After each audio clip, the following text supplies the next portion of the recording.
Gianna, the state's position is that there is probable cause based on the four corners of the document. We do see that there was a positive identification of both of the individuals in question, in this case by the security guard, who identified, in fact, he said he was 100% those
which means that there's grounds to believe that a crime has been committed and that you are the person who has committed that crime.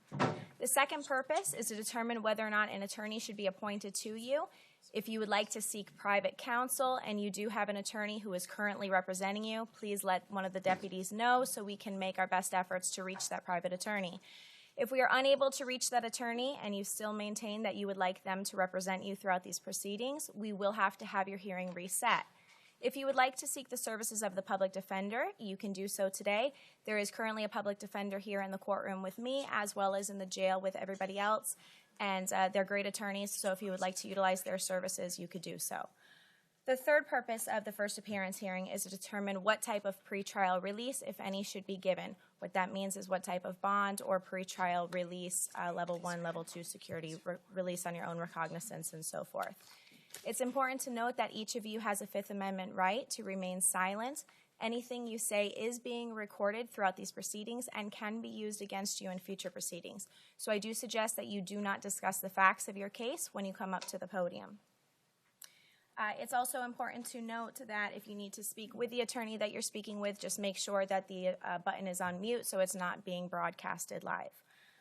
And let's begin with Taylor Philippe.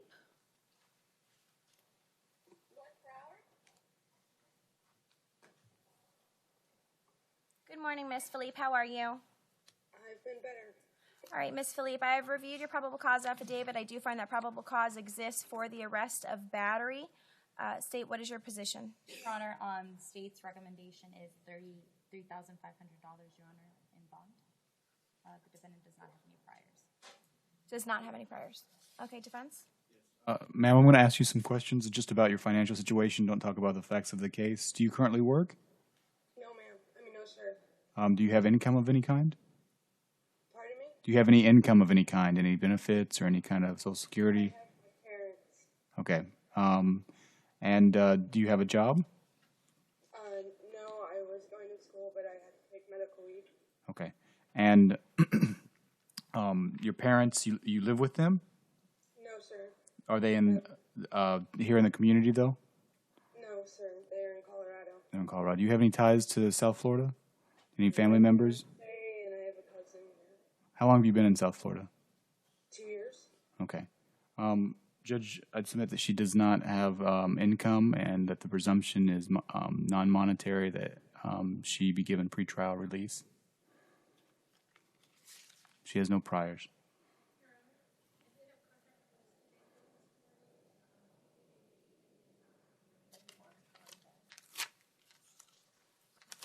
Is she eligible for pretrial?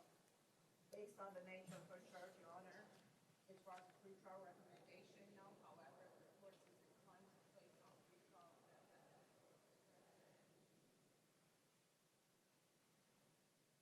Judge, in the absence of pretrial, non-monetary would be ROR. So, I understand that, but based on the allegations contained therein, it's... She does have a prior conviction also, Your Honor, 2014 DUI adjudication. I'll set bond in the amount of $1,000, ma'am.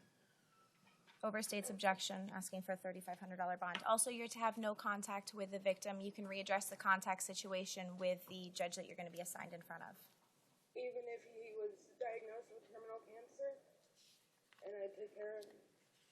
You can file any pending motions in front of the judge, okay? You're going to be assigned a judge in Division MV. I'm not exactly sure which judge that is, but you will be able to find out through your attorney, okay? ma'am, will someone be able to post the $1,000 for you?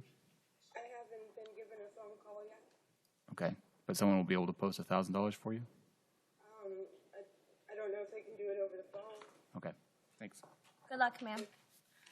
All right, we have Leah Freeman. North Broward? Good morning. Hi, Miss Freeman. How are you? Could be better also. All right, Miss Freeman. It's alleged that you committed a battery, a domestic violence battery. I did review the probable cause affidavit. I do find probable cause exists for the arrest. What is the state's recommendation? Your Honor, based on the facts of the case, she did throw a lamp, and additionally, she does have a 2015 battery on a law enforcement officer, 2014 resisting without violence, trespass, 2014 violation of an injunction. Also 2014. Okay, there's also a case that might have been dropped out of domestic violence. State's recommendation, Your Honor, is $4,000. Okay, defense? Sure, ma'am. I'm going to ask you questions about your financial situation. Do you currently have a job? No, sir. I'm attending my groups at Chrisley's. I have a mental health issue. Okay, and so do you have any other income at this time? Any kind of government benefits or Social Security? No, I get my food stamps. Okay, but do you get disability for your mental health? I'm going through my process. But currently, no. No, currently not. Okay, and could you afford a monetary bond at this time? I can't at all. Would anyone else be able to post a bond for you? No, sir. Okay, so effectively, you're going to remain in custody because you're poor? No, unless my boyfriend decides to get me out, but he's Okay. gonna fix me come also. Okay. Do you have ties to South Florida? Yes, I do. Who's that? Family members? I have family members here. Okay, who are they? My uncle's here. I have a couple friends here. I've been here for the last 13 years. Okay. Judge, I'm asking that she be released on her own recognizance or in the alternative put on pretrial release of some kind. Okay. Based on the fact that she has a 2015 battery on a law enforcement officer, a 2014 resisting, 2014 violation of an injunction, all of which contain violent charges, I am going to be setting bond in the amount of $2,500 over state's objection, asking for $4,000.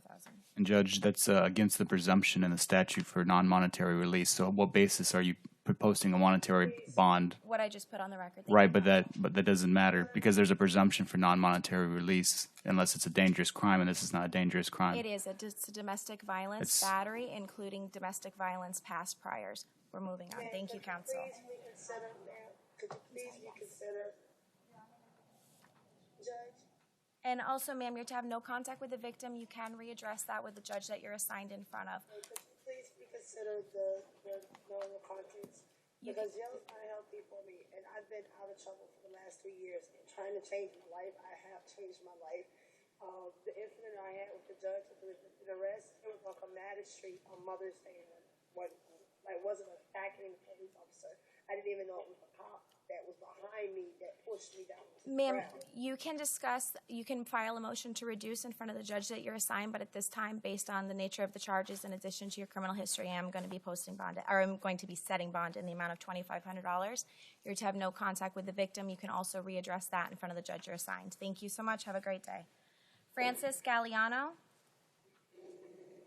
Spanish interpreter, Judge. President Maine. Thank you. Good morning, Spanish Madam Interpreter. interpreter How are present. you? Good, Jen. Do you swear or affirm to translate from Spanish to English, English to Spanish to the best of your ability? I will, Your Honor. Luz Angela Lopez, LOPEZ, certified Spanish interpreter for the court. Thank you so much. You're welcome, Your Honor. Good morning, Miss Galliano. You're charged with aggravated assault with a deadly weapon. Buenos días, señora Galeano. A usted la acusan de agresión, intento de agresión física agravada con un arma mortífera. State, what is your position on this case? Your Honor, based on the facts of the case, the defendant did hold a knife, Your Honor, leading to the aggravated assault. La Fiscalía habla basada en los antecedentes y basada en la naturaleza de las acusaciones. Le pide a la señora juez que le imponga una fianza de $5,000. Mr. Sanders? Yes, ma'am. I'm Ma'am. sorry. I don't know if you're appearing or... Oh, yeah, go ahead. Sorry. Yes. Judge, I did not hear the state's recommendation. $5,000. She recommended $5,000. There was no criminal history, but based on the nature of the charges. Okay. El señor abogado defensor allá presente en la cárcel le dice a la señora juez que no alcanzó a escuchar cuál era la recomendación que pedía la señora fiscal. La señora fiscal pide que le impongan una fianza de $5,000 debido a la naturaleza de las acusaciones, aunque usted no tiene antecedentes. Judge, Ms. Galliano has a job, she has kids, and she does have a stable residence. She's lived in the area for quite some time. We're asking for a $1,000 bond. Usted, señora Galeano, tiene un trabajo, tiene hijos, tiene un salario y un hogar estable. Le pide a la señora juez que por favor le imponga una fianza de $1,000. También le dice a la señora juez que usted tiene bastantes años de estar viviendo en la Florida.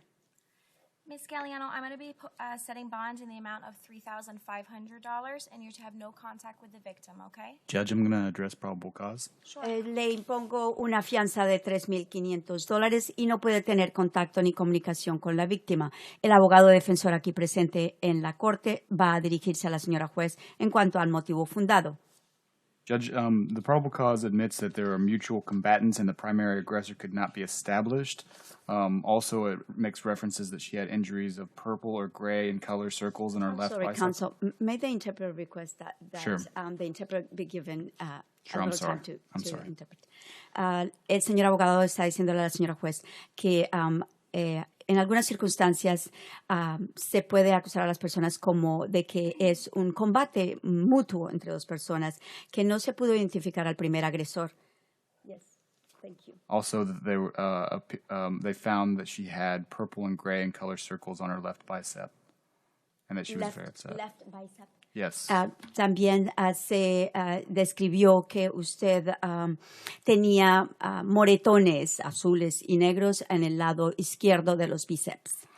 Pursuant to 776.032, immunity from criminal prosecution and civil actions, this includes subsection 1. Your Honor, may the interpreter request to see if the interpreter can do it simultaneously, perhaps it's a little easier. Sure.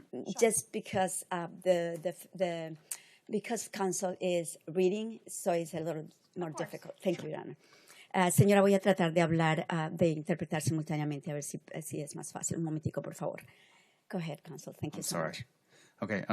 Based on the statute, Basado en el Estatuto de la Florida, stand your ground immunity, que se llama inmunidad en cuanto a mantenerse firme, which includes immunity from que arrest, incluye inmunidad and en detaining in cuanto a custody. arresto y mantenerlo bajo custodia. and then subsection Y 2 también la subsección says that the 2 agency must dice not que la arrest agencia no debe detener o arrestar the person for using a or la threatening to persona use por force utilizar o amenazar con utilizar fuerza, unless it a determines menos que se determine that there is probable cause que hay motivo fundado that the force that was used que la fuerza que se utilizó or threatened o se amenazó con utilizar was unlawful. era ilegal o ilícita. Based on this, Basado en esto, the court must find la Corte debe hallar that she did not que ella, stand her ground. I'm so sorry, counsel, Stand her ground, que ella no, o que usted no se mantuvo firme, which cannot be established lo cual no se puede establecer based on the admission of the mutual combatant. basado en la admisión o el reconocimiento que dio el combatiente And that mutuo a primary aggressor could not be established. y que no se pudo establecer un agresor principal. Okay, based on my review of the probable cause affidavit, I am going to find probable cause exists for this arrest. The defendant did make a statement that those bruises were from something that occurred several days prior. There was La also señora juez está diciendo que encuentra motivo fundado, que existen razones para detenerla a usted, que usted dio una declaración unos cuantos días antes de esta acusación. Yes, Your Honor. there was also evidence También of había evidencia, a pruebas knife being used, de the que se defe- utilizó un the cuchillo other victims' y, pants being slashed and y que evidence los that pantalones de la corroborated otra his persona statement. se habían So for those rasgado reasons, the court is y por finding esa probable cause razón over the encuentra motivo objection fundado made by the defense. aún a pesar de la objeción que ha puesto el abogado defensor. Good luck, ma'am. Buena suerte, señora. Shantegra. Sure. Judge, sorry to interrupt. That's okay. Would you sign a photo order? So Sure. you can take photos? El señor abogado defensor allá presente en la cárcel le pide a la señora juez que por favor firme una orden para tomar fotos de las lesiones. Mr. Sanders, just prepare that order and I will be more than happy El to sign señor it. abogado defensor aquí en la corte preparará esa orden para que la firme la señora juez. Madam Clerk has it already. Great, thank you. All right, we have Shantegra Godfrey. President Maine, Judge. Thank you. Hi, Miss Godfrey. How are you today? Fine. All right, Miss Godfrey, it is alleged that you committed 6 counts of aggravated child abuse as well as 1 count of arson. I have reviewed the probable cause affidavit. State, what is your position on probable cause for the aggravated child abuse counts? Your Honor, the defendant in this case did set a vehicle on fire where the wooden structure of the house where the children were in was caught on fire, Your Honor. So for the child abuse, Your Honor, I do believe that Your Honor should find probable cause. Mr. Defense? Do you have a position as it relates to probable cause for the aggravated child abuse counts? I do not. No objection. No objection to probable cause? Okay. Based on the stipulation of counsel, the court's going to find probable cause on these 6 counts of aggravated child abuse as well as the arson counts. State, what is your recommendation? Your Honor, the defendant does have a 2013 child neglect, 2013 grand theft, 2009 petty theft. Counts 1 through 6, aggravated child abuse, Your Honor, state's recommendation is $4,000 on each count, and as to count 7, $3,000, Your Honor. The attorney's office, I did have contact with the adult victim, and he indicated that at the moment he would prefer that Your Honor would have no contact, but then also Your Honor, for the record,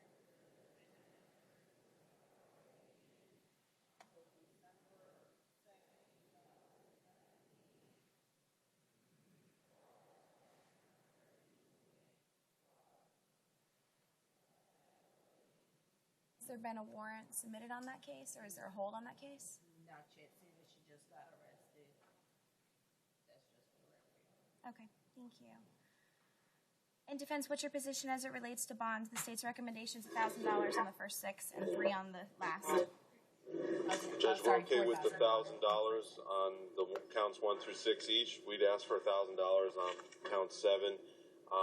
Miss Godfrey has lived in the area for 27 years, and she has a job caring for the elderly, and she has a stable residence to go to.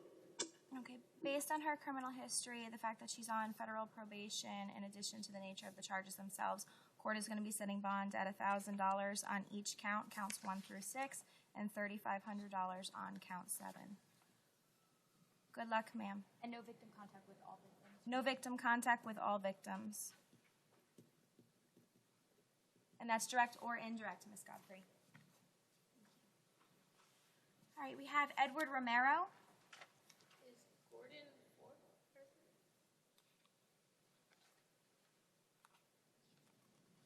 Hi, Mr. Romero. How are you today, sir? Well, ma'am. All right, Mr. Romero, it is alleged that you committed a battery, domestic violence battery, and I do note that there is an individual present in court. Sir, what is your name? Gordon Vork. Okay, and you're the alleged victim in this case? Yes. Okay. State, do you want to inquire, or do you want to speak with him? Yes, hello, good morning. Just raise your right hand, sir. Do you swear or affirm to tell the truth, whole truth, and nothing but the truth, so help you God? Yes, ma'am. Go ahead, State.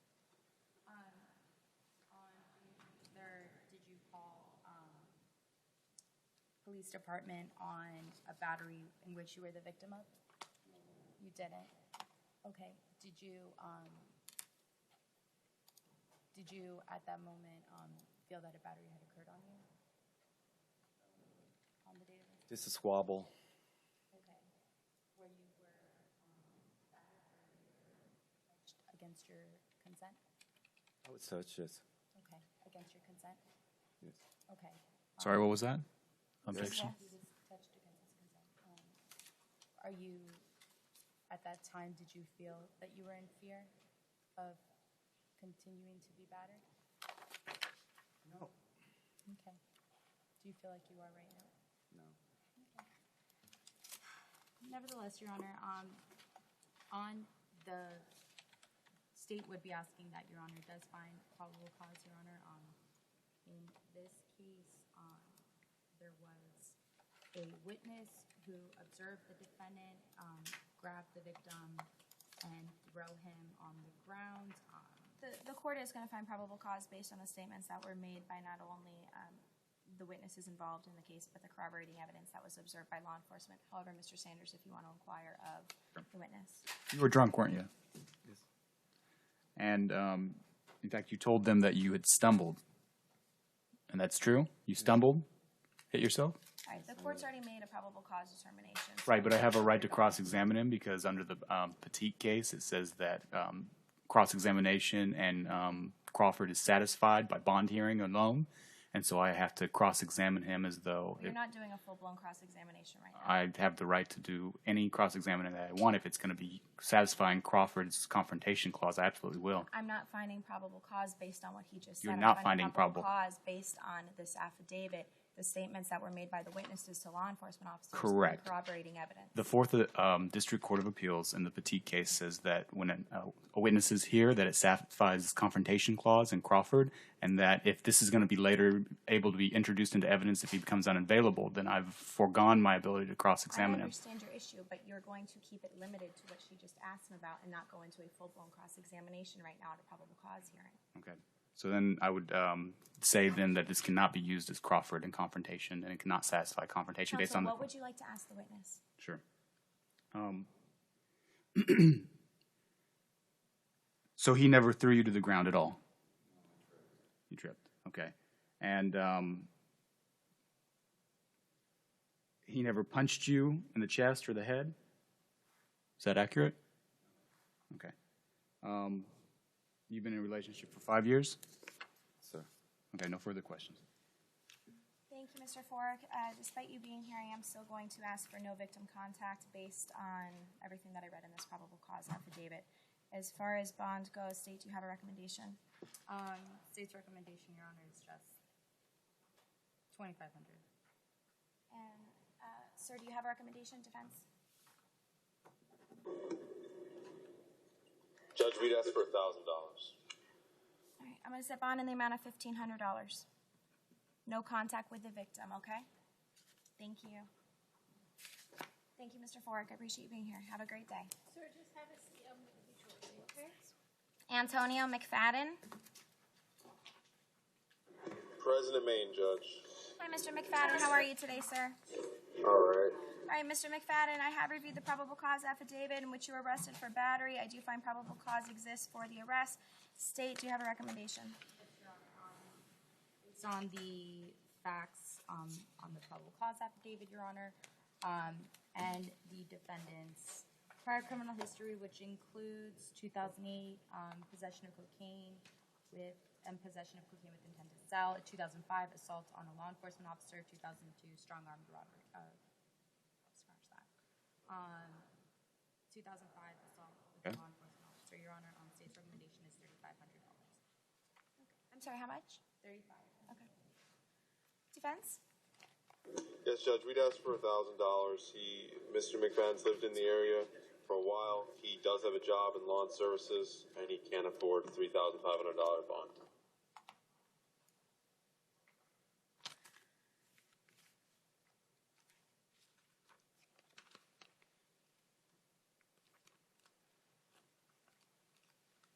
I set bond in the amount of $2,000. There's to be no contact with the victim. Good luck, Mr. McFadden.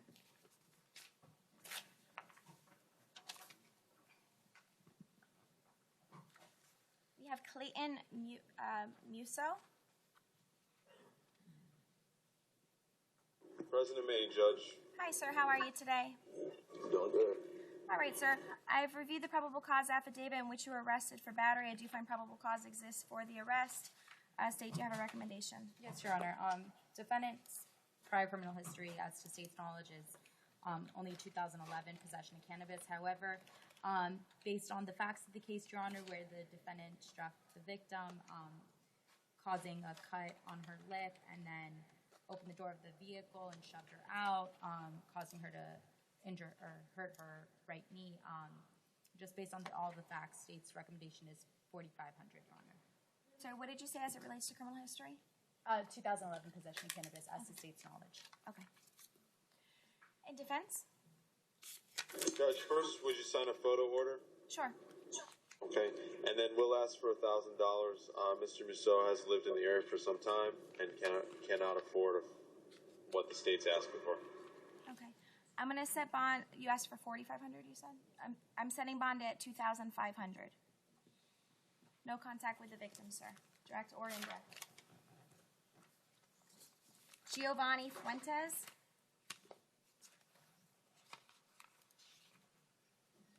President Main, Judge. Hi, Mr. Fuentes. How are you, sir? Doing well. Good morning. Good morning. All right, Mr. Fuentes, I have reviewed the probable cause affidavit. I do find probable cause exists for the arrest. State, do you have a recommendation? Yes, Your Honor. State's recommendation is just $3,500. Defendant has a 2016 possession of cannabis, a 2007 possession of cannabis, and juvenile prior, Your Honor. A violent juvenile prior, Your Honor. Okay. You want me to let you know what it is or not? Is it within 5 years? No, Your Honor. Go ahead, defense. Judge, Mr. Fuentes has a long-standing job selling insurance. He's been in the area for quite some time. He has a residence to go to. We'd ask for $1,000 based on that and his relatively minimal criminal history. Sure.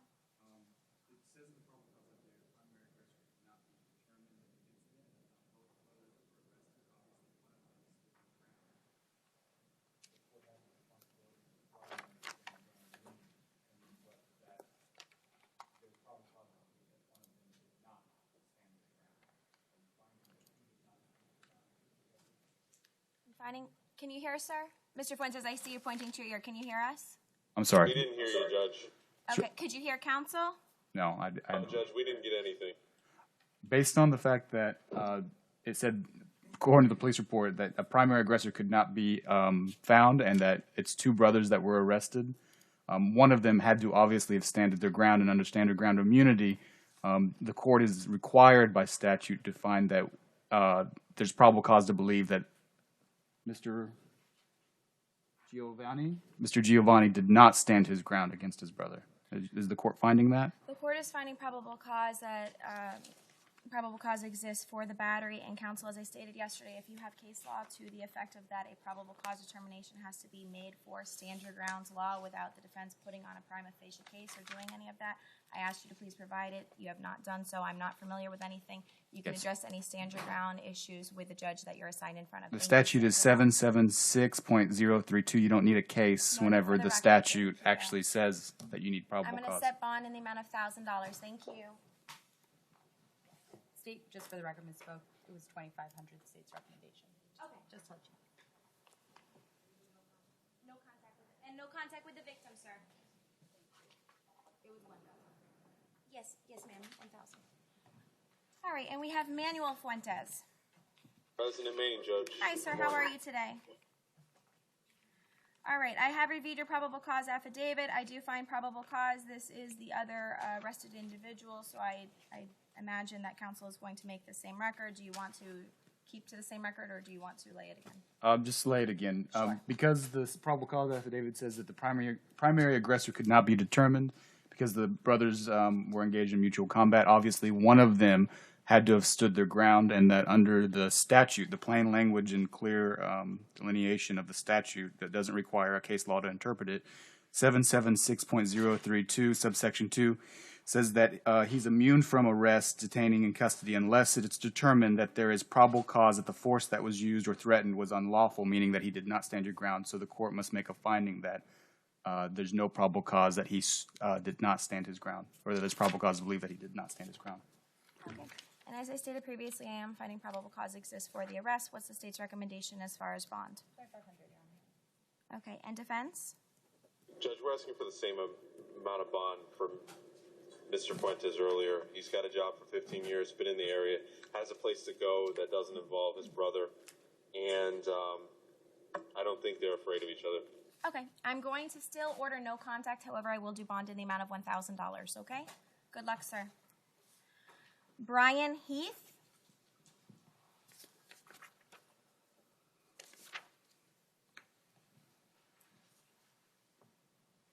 President Main, Judge. Hi, Mr. Heath. How are you?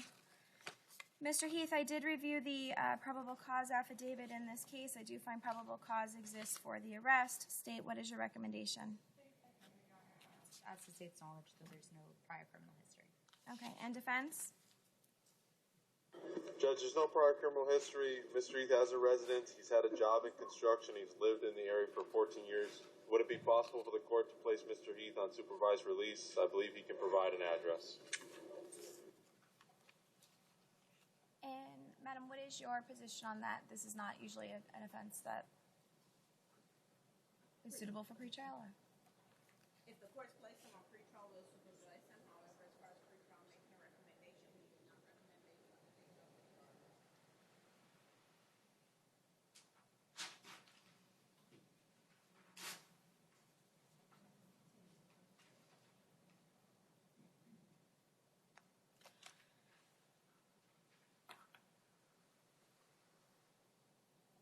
What was the bond set for his wife on this case? It was the aggravated charge, Your Honor. She was charged with aggravated assault. Correct, Your Honor. And Your Honor set the bond. Give me one moment, Your Honor. I apologize.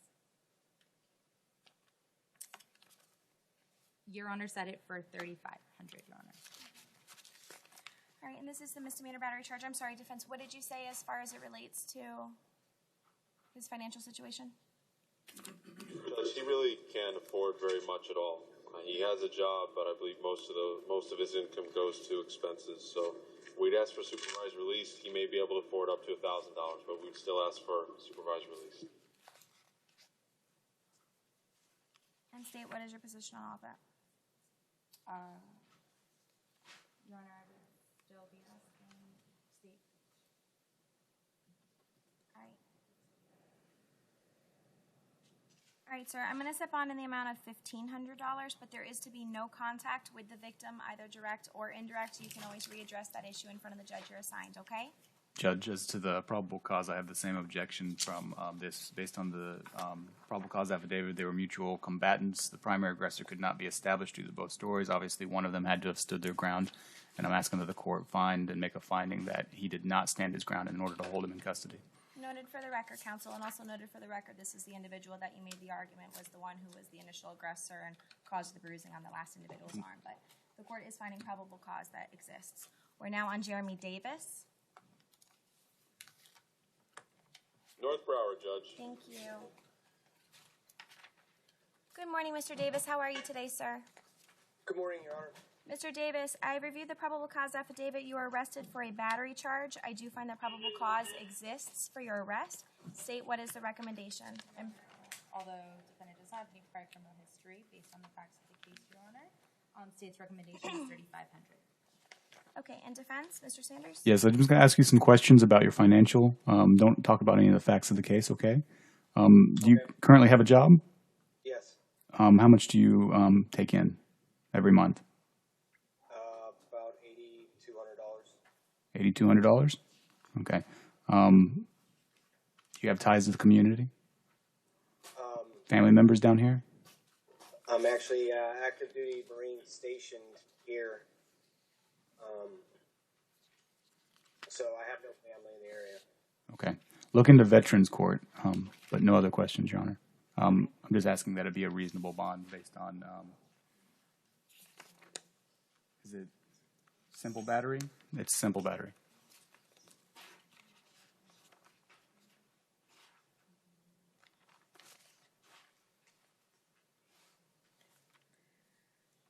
I'm going to set bond in the amount of $2,000 over state's objection. No contact with the victim, either direct or indirect, sir. Yes, Your Honor. Thank you. Have a great day. See you.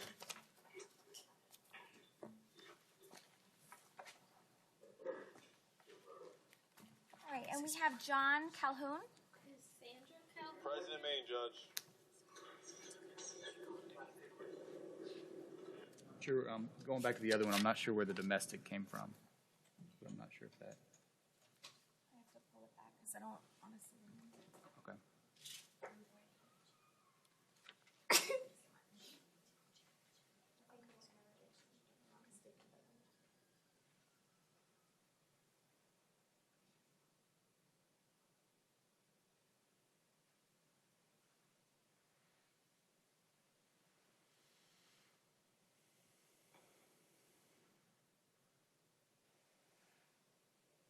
Mr. Davis, do you know where the apologize, Your Honor. Mr. Davis? Yes, please.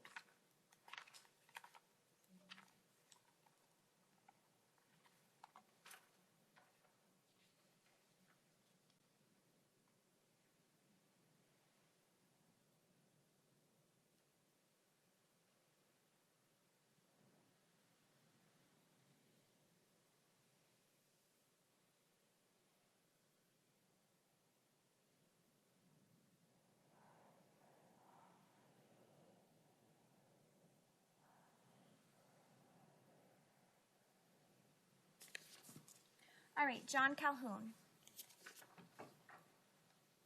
President May, Judge. Thank you. Good morning, Mr. Calhoun. How are you? All right, I do note that there is somebody present in court. Ma'am, what is your name? Sandy Calhoun. Sandy Calhoun. And State, did you want to speak with Ms. Calhoun? Yes, Your Honor. Thank you. All right, then raise your right hand, ma'am. Do you swear or affirm to tell the truth, whole truth, and nothing but the truth, so help you God? I do. Put your hand down. Thank you.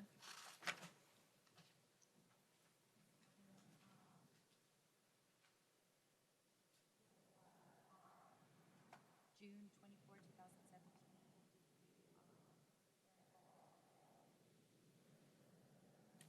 Of a battery?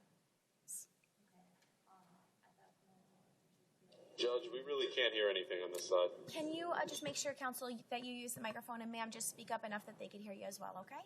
Thank you so much. Speak into it. Did you feel that you were were you battered on that day? Yes, we got into an altercation. He grabbed my arms. I have a bruise on my right arm, and evidently in the tussle, I have a swollen top lip. No. No, but I do not want to be in contact with him. State's recommendation, Your Honor, is $5,500 based on the facts of the case, based on the facts of the case, Your Honor. The defendant also does have a 2008 robbery and a 2004 burglary of a structure. Saying 5,500.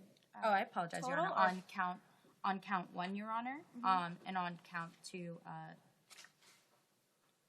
2,000, Your Honor. 2,000? Like 1, 2. I just didn't know if you said 22,000. Sorry, no, sorry, Your Honor. 2,000. Okay.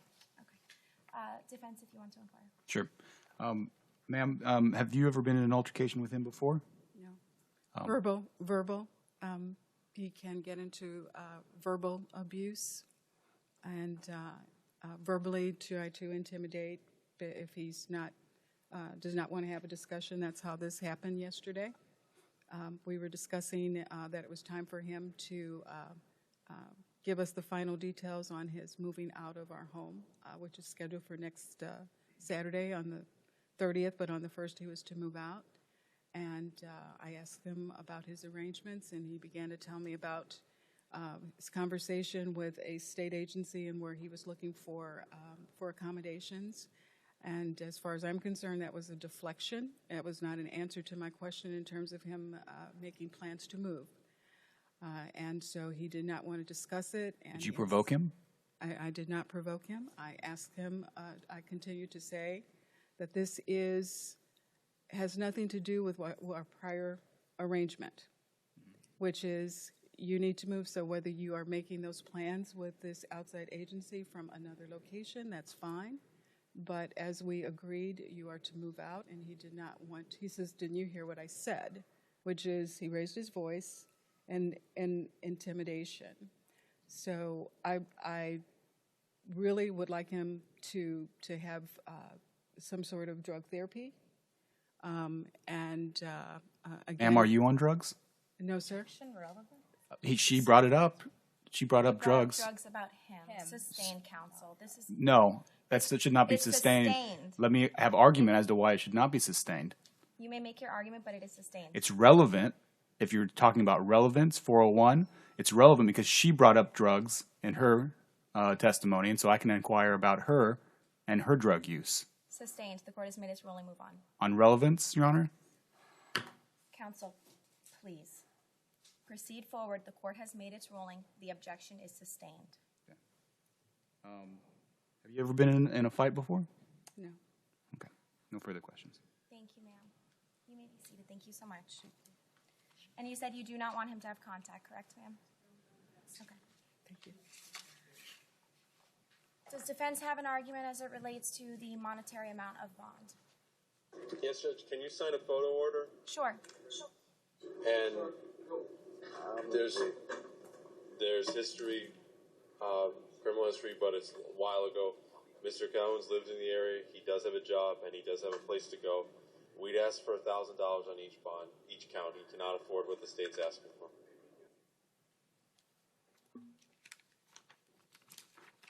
And Your Honor, just for the record, the priors are violent priors, and the charge is a violent charge where the victim does not want contact, so.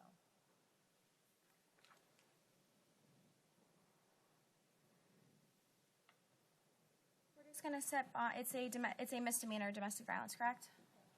I'm sorry? Correct, Your Honor. Okay. The court is gonna set bond in the amount of $3,500 on count 1 and $2,500 on count 2, sir. Good luck to you. There's to be no contact, direct or indirect, with your mom. All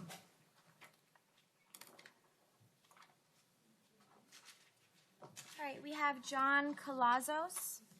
Spanish interpreter case, Judge. Thank you.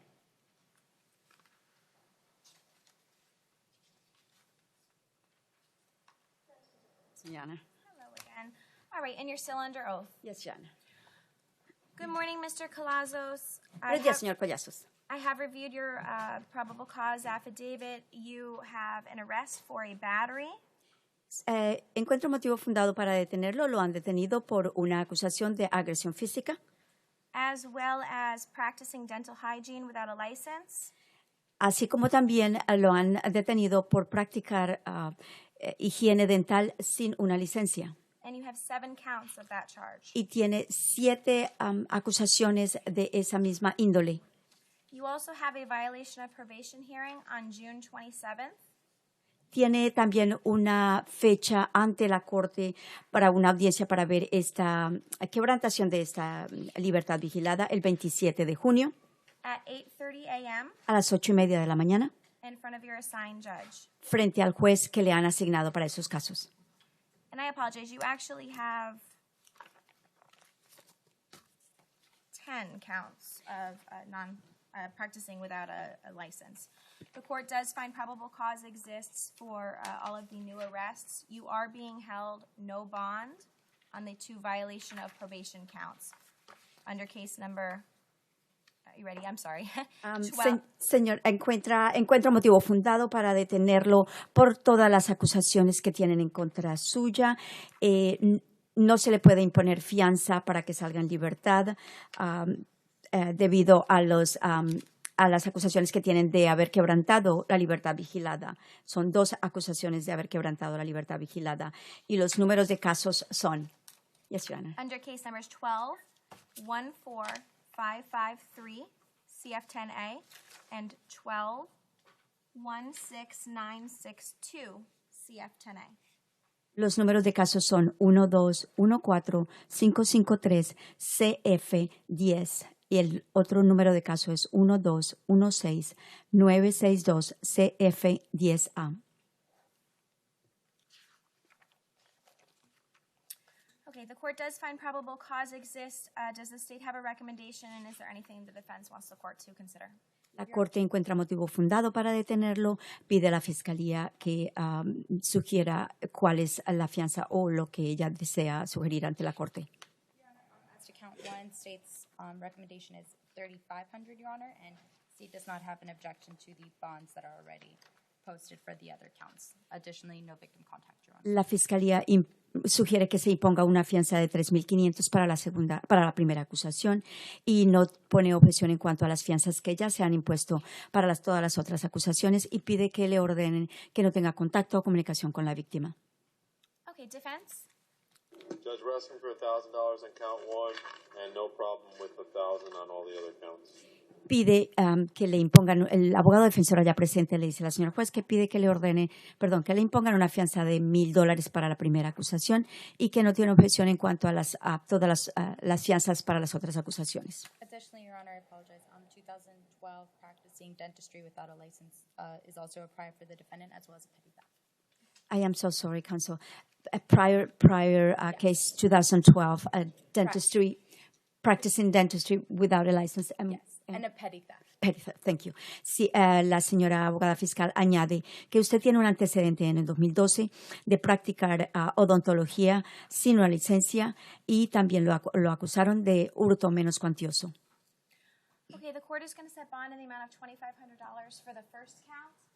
And as far as counts 2 through 12, it's going to be $1,000 on each count. And you're being held no bond on counts 13 and 14, which is the violation of probation counts. And no contact with the victim. Le impone una fianza, la señora juez, de $2,500 para la primera acusación, $1,000 de fianza para las acusaciones de la 2 a la 12, para cada una, $1,000. No puede pagar fianza para salir en libertad por las acusaciones 13 y 14, que son las quebrantaciones de la libertad vigilada, y no puede tener contacto o comunicación con la víctima. Thank you, sir. Good luck. Gracias, señor. Buena suerte. All right, we have Eric Woodland. President Maine, Judge. Good morning, Mr. Woodland. Mr. Woodland, it is alleged that you're trafficking in methamphetamine, 14 grams to 28 grams, and that you have a capias on case number 16-6248-TC20A. The capias amount on that case is been set at $250 by the assigned judge. As it relates to count 1, I do find probable cause exists for the arrest. State, what is your recommendation? There's no objection, Your Honor, to the bond amount posted on the booking report, Your Honor. Okay, and defense, what is your position? Judge, we're asking for $10,000 on count 1. Mr. Woodland, from my knowledge, has no prior history. He has some health conditions that he needs to be out to get treatment for, and he can't afford $50,000. We understand it's a first-degree trafficking case, but Mr. Woodland cannot afford $50,000. Is he working? No, Judge. He's currently unemployed. How long? Couple months. Couple months he's been unemployed for. I do a lot of charity work. But he does a lot of charity work in the community while he's waiting to get a job. You said no prior criminal history? Not to state's knowledge, there isn't any.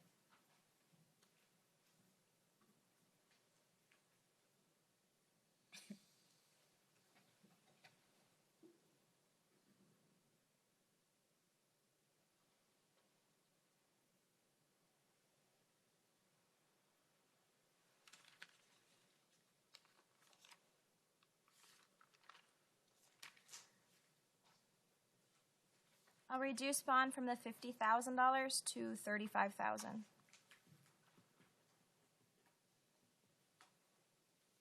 Good luck, sir. Luke McLeod. Present, Judge, in Maine. Good morning, Mr. McLeod. Mr. McLeod, it is alleged that you committed a domestic battery by strangulation as well as a petty theft. I have reviewed the probable cause affidavit, and I do find that probable cause exists for the arrests. I have one if you'd like to take a look at it. Sure. As I was stating, I do find that probable cause exists for the rest. You do have a status on June 28th at 8:45 a.m., I believe, on this case. However, what is the state's recommendation for bond?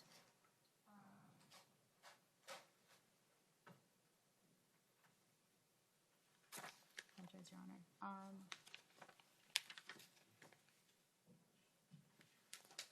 State's recommendation, Your Honor, is it's $7,500, Your Honor, as to count 1. The defendant does have a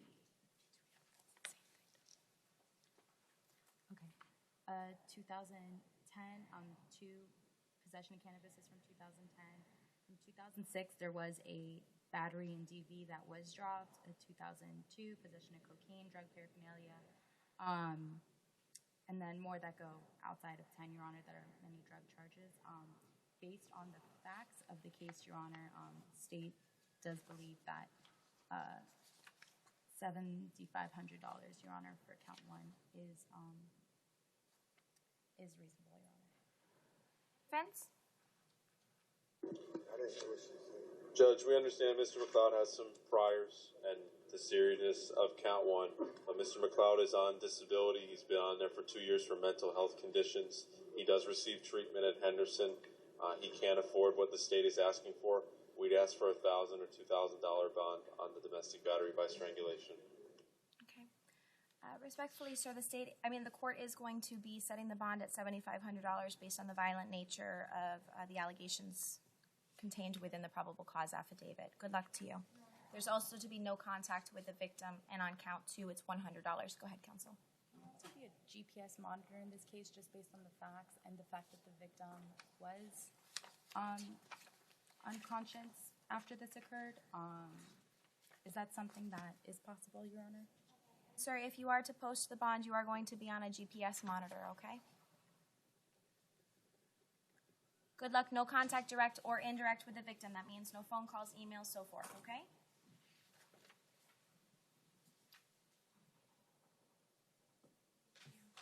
All right, and then we have Albert Navarez. Judge, Ms. Navarez is present at Maine. Mr. Navarez has alerted our side to that he has a private attorney, and that I think he wants it to be reset in one day, so Okay. the private attorney, you can try and get in touch with him. Okay, who is your attorney, sir? Who is your attorney? Adam Holland. Judge, right. I think that would be the best case given the charges, Okay. just to give him a day to see. That's So- fine. Make sure you call your attorney tonight, okay? We're going to roll it till tomorrow morning. Thank you.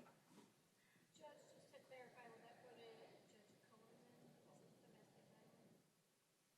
I'm not sure where it would go. Okay. So it's going to be rolled to Judge Cohen tomorrow morning. Okay.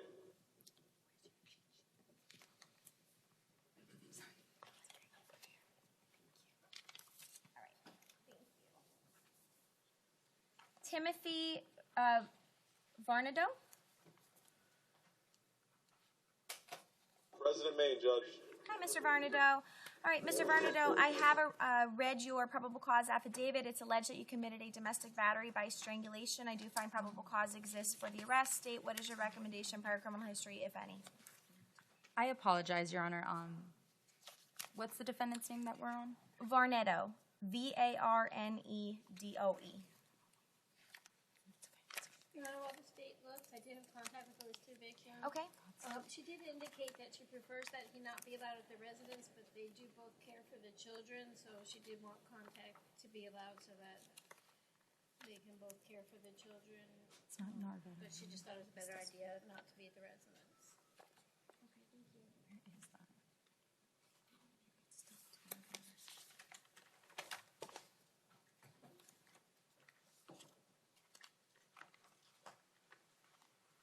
Is it not with the rest of the duties? We finished those.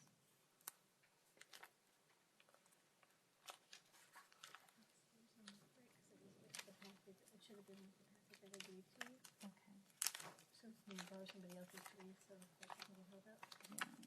Let me borrow your copy of the here. I apologize, Your Honor. It's okay. Well, the state's looking at this defense. What is your position as it relates to the bond amount?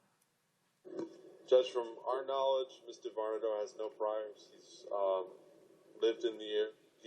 He has a residence. He's lived in the area for some time. We'd ask for $1,000 bond. Okay.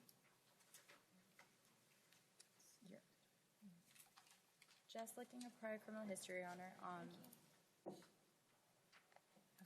However, Your Honor, based on the facts of the case, Your Honor, the defendant squeezed the victim's throat so that she couldn't breathe, felt like she was going to pass out, slammed her head against the sliding glass door. State's recommendation, Your Honor, is $7,500, Your Honor. Okay. Any prior criminal history? Not to our knowledge, Your Honor. Out of the state of Georgia, Your Honor, he had a 2013 DUI that he was found guilty of. Thank you. All right, the court is going to set bond in the amount of $7,500. You're to have no contact with the victim, direct or indirect. I understand the victim that you share custody of children and so forth, but you need to take that issue up with the judge that you'll be assigned. Thank you, sir.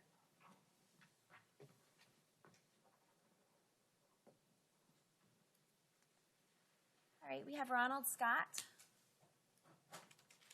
President Maine, Judge. Good morning. Good morning, Mr. Scott. Mr. Scott, you currently have an out-of-state hold in which you're being held no bond. Okay, Judge. Okay, thank you. Have a great day. Leisha Butler? Ryan, jail, Judge. Thank you. Good morning, Miss Butler. How are you? I'm all right, yourself? I'm good, thank you. Miss Butler, you have a violation of probation on case number 16002554 MM40A, and you have bond in the amount of $1,000, okay? On my violation of probation? Yes, on your violation of probation. You're going to be set for a first violation of probation hearing on June 28th at 9 a.m. in front of your assigned judge, okay? Yep. Thank you. Good luck. All right. Bianali Suarez. President Maine, Judge. Hi, how are you? All right, you have been charged with attaching a registration license plate tag not attached, failure to register a motor vehicle, a violation of your probation, and you also have a KPS issued.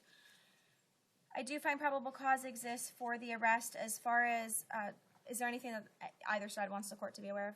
No, Your Honor. Okay. Defense? No, Judge. Okay. To count one, it's going to be a $25 bond. Count two, there's not a bond attached to it. Count three is case number 1428012 MU10A. You currently have a no bond hold on that count for a violation of probation. You are set for your hearing on June 29th at 11 a.m. And lastly, you have a KPS on case number 9547 TC40A, and the bond in that case is the amount of $2,000, okay? Thank you. Good luck. We have Jennifer Meyer. North Broward, Judge.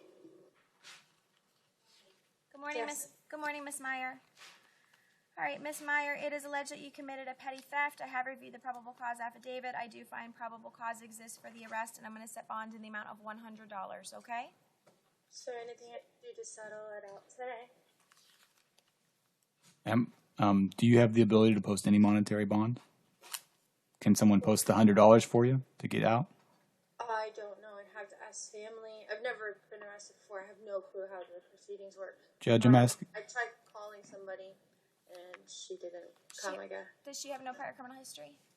Yeah, to state's knowledge, there aren't any. State does believe. I'm asking for ROR, Judge. Okay, ma'am, I'm going to ROR you because if you have no prior criminal history, you may actually be eligible for the state's misdemeanor diversion program, in which you may actually be able to have the charges dropped against you by enrolling in that program. So I'm going to ROR you. You'll be given a future court date if these charges are filed, okay? Ma'am, check the clerk of court's website to make sure that your next court date is. Okay. Okay, good luck. You'll be released today. Thank you. Thank you. Etta Allen. North Broward Medical Reset. Okay.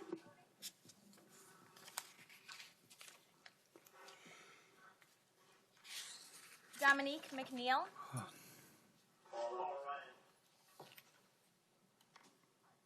Hi, Miss McNeil. How are you?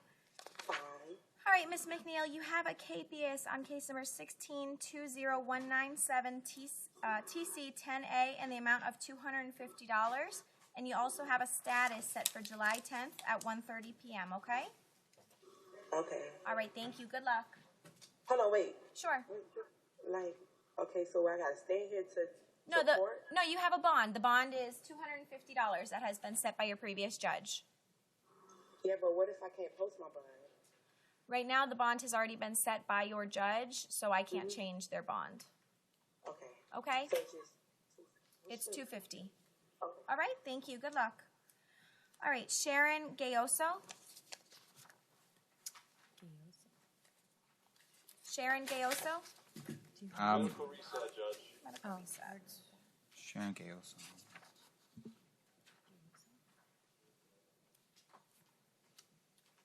Devika Grant. President Maine, Judge. Okay. Is this your case, Mr. Haas? Yes, it is. All Thank right. you. Good morning. Good morning. And counsel, Mr. Haas is here. I believe she's retained private counsel. No problem. All right. So, Ms. Devika, you are here on a burglary of a dwelling and 2 counts of contributing to the delinquency of a minor, in addition to 1 count of petty theft. I see that Mr. Haas has his statute book out, so what would you like to address, Mr. Haas? Your Honor, I'm going to ask that the court not find probable cause as to the count of burglary, particularly armed burglary, but not only armed burglary, but burglary at all, Your Honor. It appears from the facts that are alleged in the probable cause affidavit that the police are speculating that my client had some involvement in the burglary of a vehicle that was occurring at the Plantation General Hospital parking lot by 2 other individuals. There were 4 individuals inside of the parking lot. They were all being observed by an off-duty officer. The off-duty officer brought some other officers to the scene. They not only observed the 4 individuals, but they also had them on surveillance. 2 of the individuals were committing a burglary. My client was standing in the vicinity. After the burglary had actually occurred, the 2 individuals ran away. My client approached one of the officers and said, look, my boyfriend has been arrested. I need to know where the Plantation Police Department is so that I can respond there and possibly get him out of jail if he's going to jail. Based on that, the police determined that she had some complicity in this burglary that was committed by these 2 individuals. They looked at surveillance video, they saw her in the area, and so they further speculated that she must have had some involvement as a lookout because she appeared to be looking across the parking lot at the time that the crime was being committed. They have no statements by any of the individuals corroborating that she had any involvement. They have no independent proof at all that she had any involvement in the planning or the execution of this burglary. I would suggest that there is not sufficient evidence to the court to find probable cause that she was a principal or an accomplice in the burglary that's been alleged, Your Honor. State? Your Honor, the state will be relying on a Sasa v. State 2017 case cited 4D17-0612 to be requesting a no bond, given the fact that this offense is an offense punishable by life, as well as the fact that the probable cause affidavit, the 4 corners of the affidavit, do establish the proof of guilt is evident and the presumption is great, in the form that there is surveillance video where the defendant is depicted in close proximity with the 2 individuals as they're breaking the window of the car, Your Honor.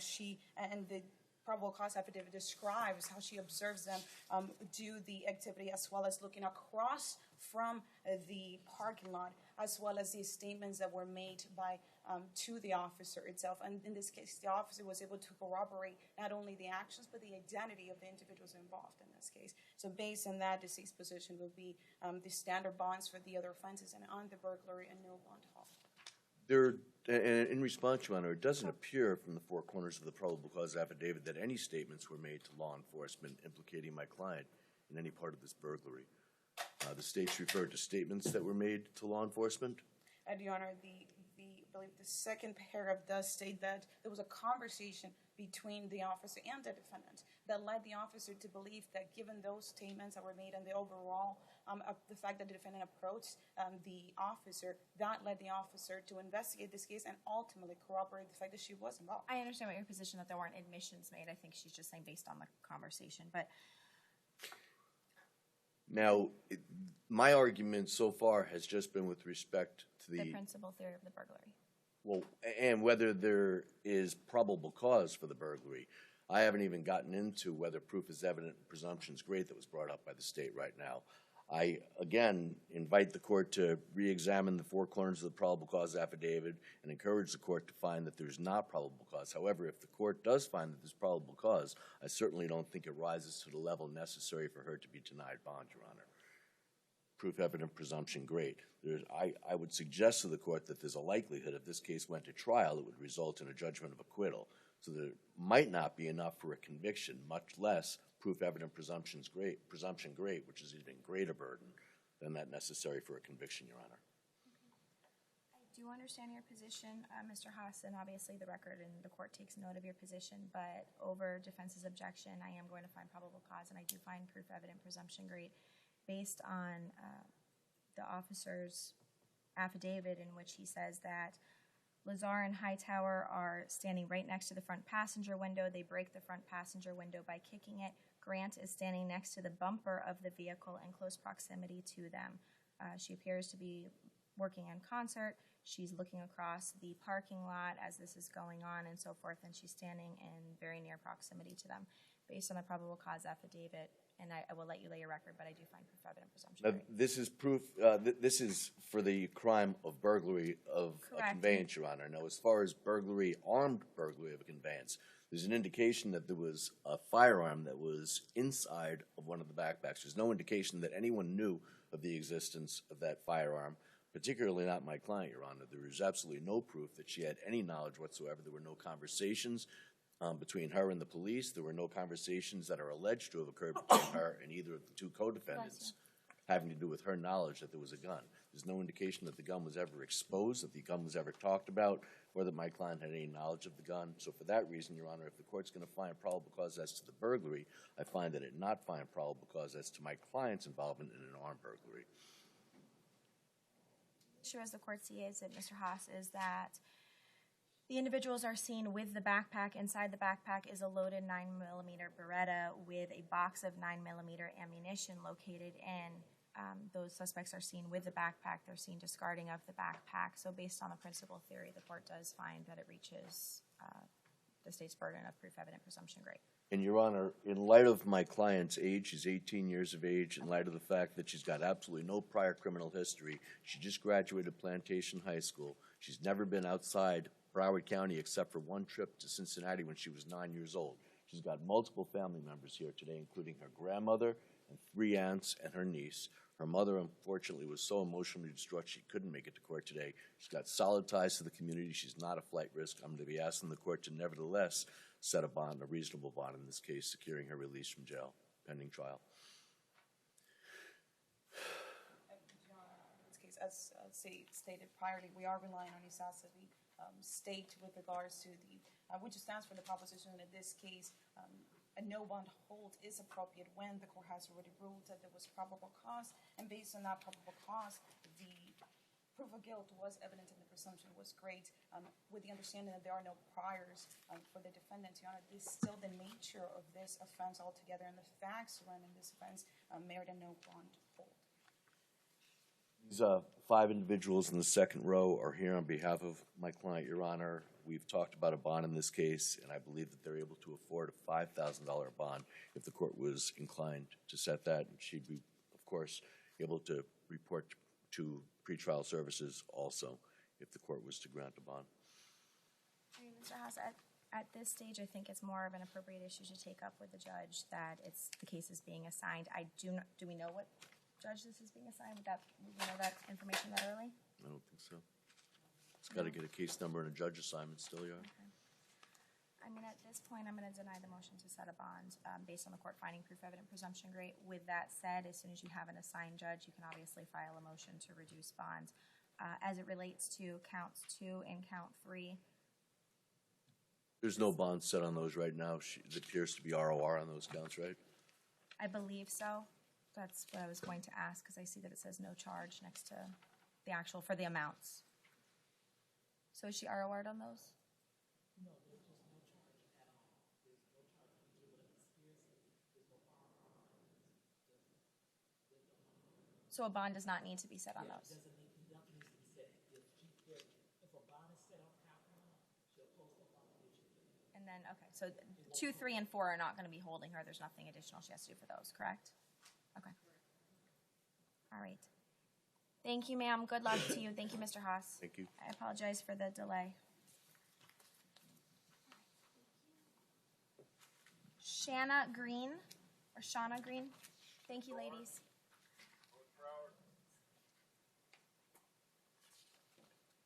Hello, how are you? Good. All right. It is alleged that you committed a felony battery. I did review the probable cause affidavit. I do find that probable cause exists for the felony battery. Does the state have a recommendation as it relates to bonds, and is there any prior criminal history? Your Honor, as the state's knowledge, no prior criminal history. Based on the facts of the case, Your Honor, state's recommendation is $4,000 with no victim contact, Your Honor. Okay. And I'm sorry, I was thinking he was up there. Go ahead. Judge, I'm going to question jurisdiction in this. This happened out in D.C. Can't have sustained probable cause. This happened on a ship that was not traveling. I'm not sure how the state's going forward on this and how probable cause can be established based on that.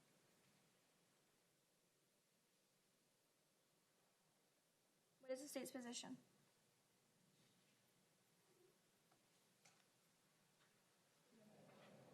Sure.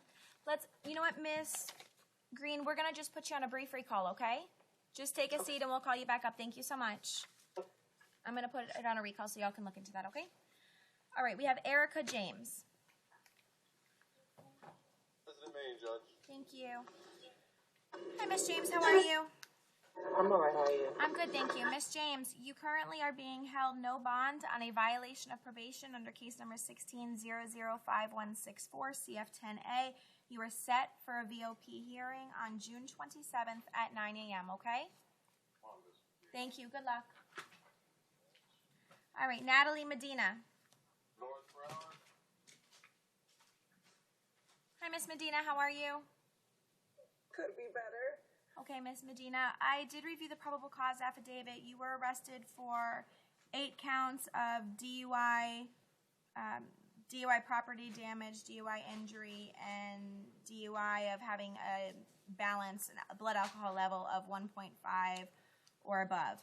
I do find that probable cause exists for your arrest. Is there anything additional that either state or defense wants the court to be aware of?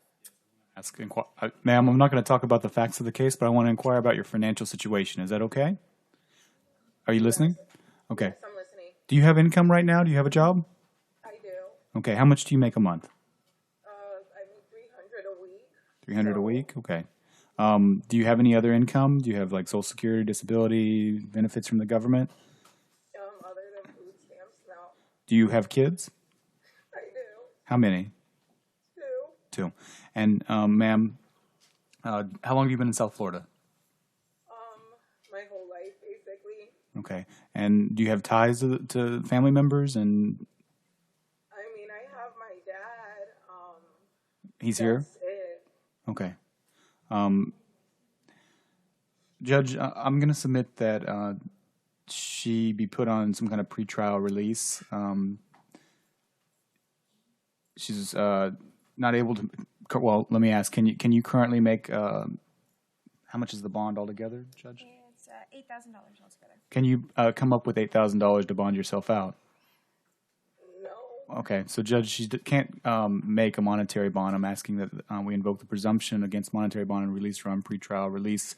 I understand that there's multiple counts and that that can legally happen without violating double jeopardy based on the multiple property damage and everything. But it's injustice to leave her in with such a high bond when she can't afford.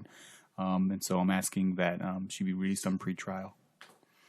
Okay, and ma'am, I'm sorry, I missed it at the very beginning. Did you say you are working or she's not working? $300 a week. She makes $300 a week, but she has kids. Okay, and who do you live with? I live with my 2 kids and their dad. Okay, and does the father provide financial support for you? Somewhat. It's not really good. Is that for you or is that for your kids? Well, for the kids, he's supposed to, take care of the rent and, any minor stuff, but he's not really complying with that. So it makes it hard for me to pay certain things because I have to put it towards what he's supposed to be paying. Okay. State prior criminal history, if any, and what is your position as it relates to the amount of bond? Your Honor, as to the convenience bonds posted on counts 1 through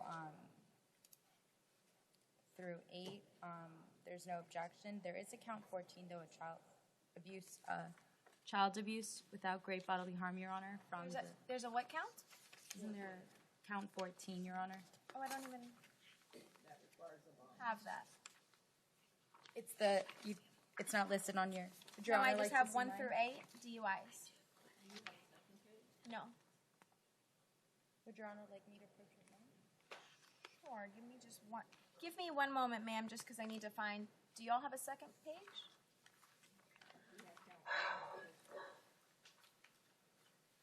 Like on my little printout, I don't have one. Is there another?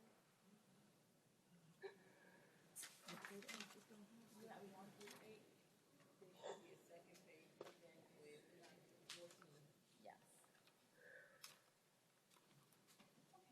I apologize, Miss Medina. I'm going to put you on a brief recall just so I can take a look at this because it looks like I'm missing a little bit of paperwork, okay? Okay. I apologize. Just take a seat and I'll call you back up.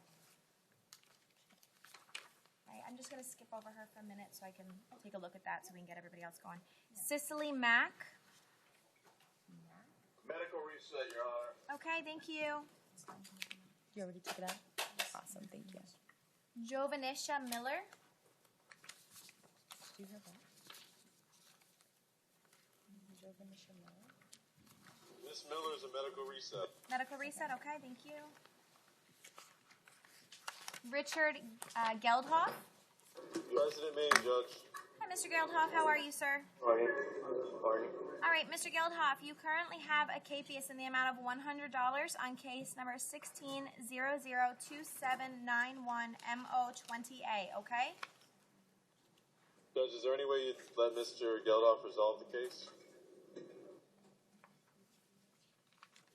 Sure. Do you have rights waiver forms in the main jail? Do they do rights waiver forms there? We do not, Judge. Okay, just raise your right hand, sir. Do you swear or affirm? Do you want to enter into a plea at this time? No contest. Yes, he does. He said no contest. Okay. Raise your right hand. Do you swear or affirm to tell the truth, the whole truth, and nothing but the truth, so help you God? Yes, I do. You can put your hand down. State your name for the record. Richard William Gilthoff. And how old are you, sir? 63, going on 64. All right. How far did you go in school? 2 years of college. Are you currently under the influence of any alcohol, drugs, or medication that could affect the way you're thinking here today? Nope. All right. You understand you've been charged with a count of Open container. open container, which I believe is a second-degree misdemeanor. The court's offers a withheld in court cost. Is that what you'd like to do here today? Sure. Has anyone promised you anything other than what I've just announced here in open court? No. Has anyone forced you into entering into this plea? No. You understand by entering into this plea, you're giving up certain constitutional rights, such as the right to have a trial, the right to have the state prove beyond to the exclusion of every reasonable doubt your guilt in this case. And in addition, if you're not a United States citizen, entering into a plea will subject you to deportation. Knowing all of that, do you still wish to go forward with this plea? Yes. Okay, I'm going to send you to a withheld in court costs, okay, sir? So what's that mean? Good luck. Yes, Judge, that's good. I'm sorry? You have 6 months to pay court costs, sir. Thank you. Okay, thank you, Judge. Thank you. Do I write anything on this? No. Thank you. All right, we have Eldeberto Rios and Andere. It's a Spanish interpreter case. Okay.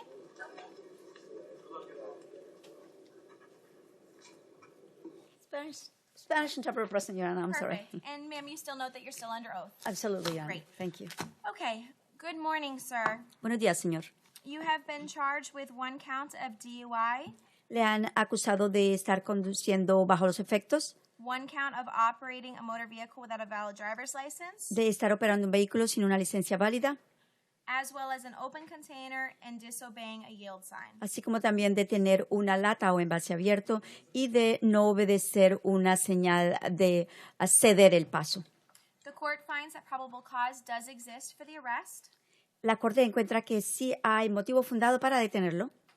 And is there anything that either the state or defense wants the court to know before imposing a bond?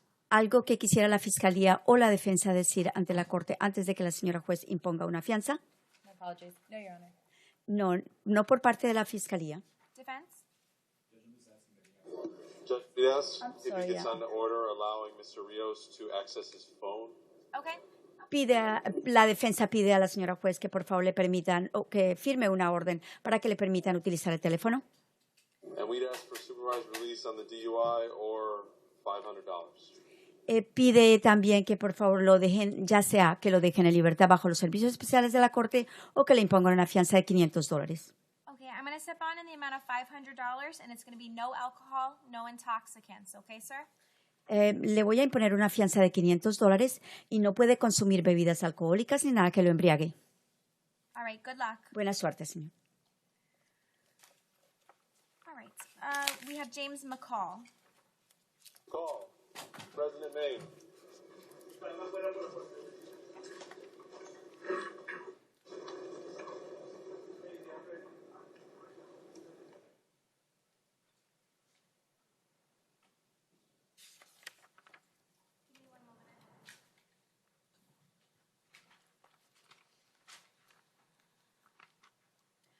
All right, Mr. McCall, it is alleged that you committed a battery on this case. State, what is your position and recommendation?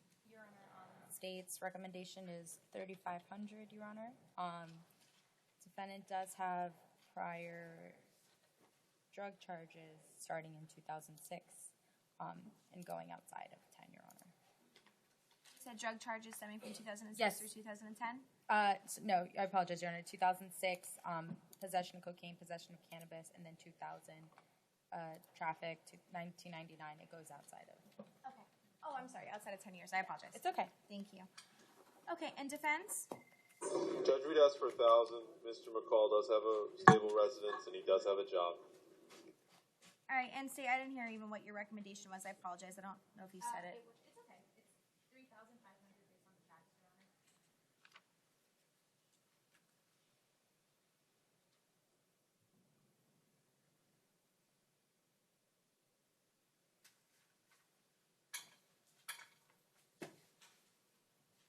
All right, I'm going to set bond in the amount of $2,500. Okay, sir? You're to have no contact with the victim in this case.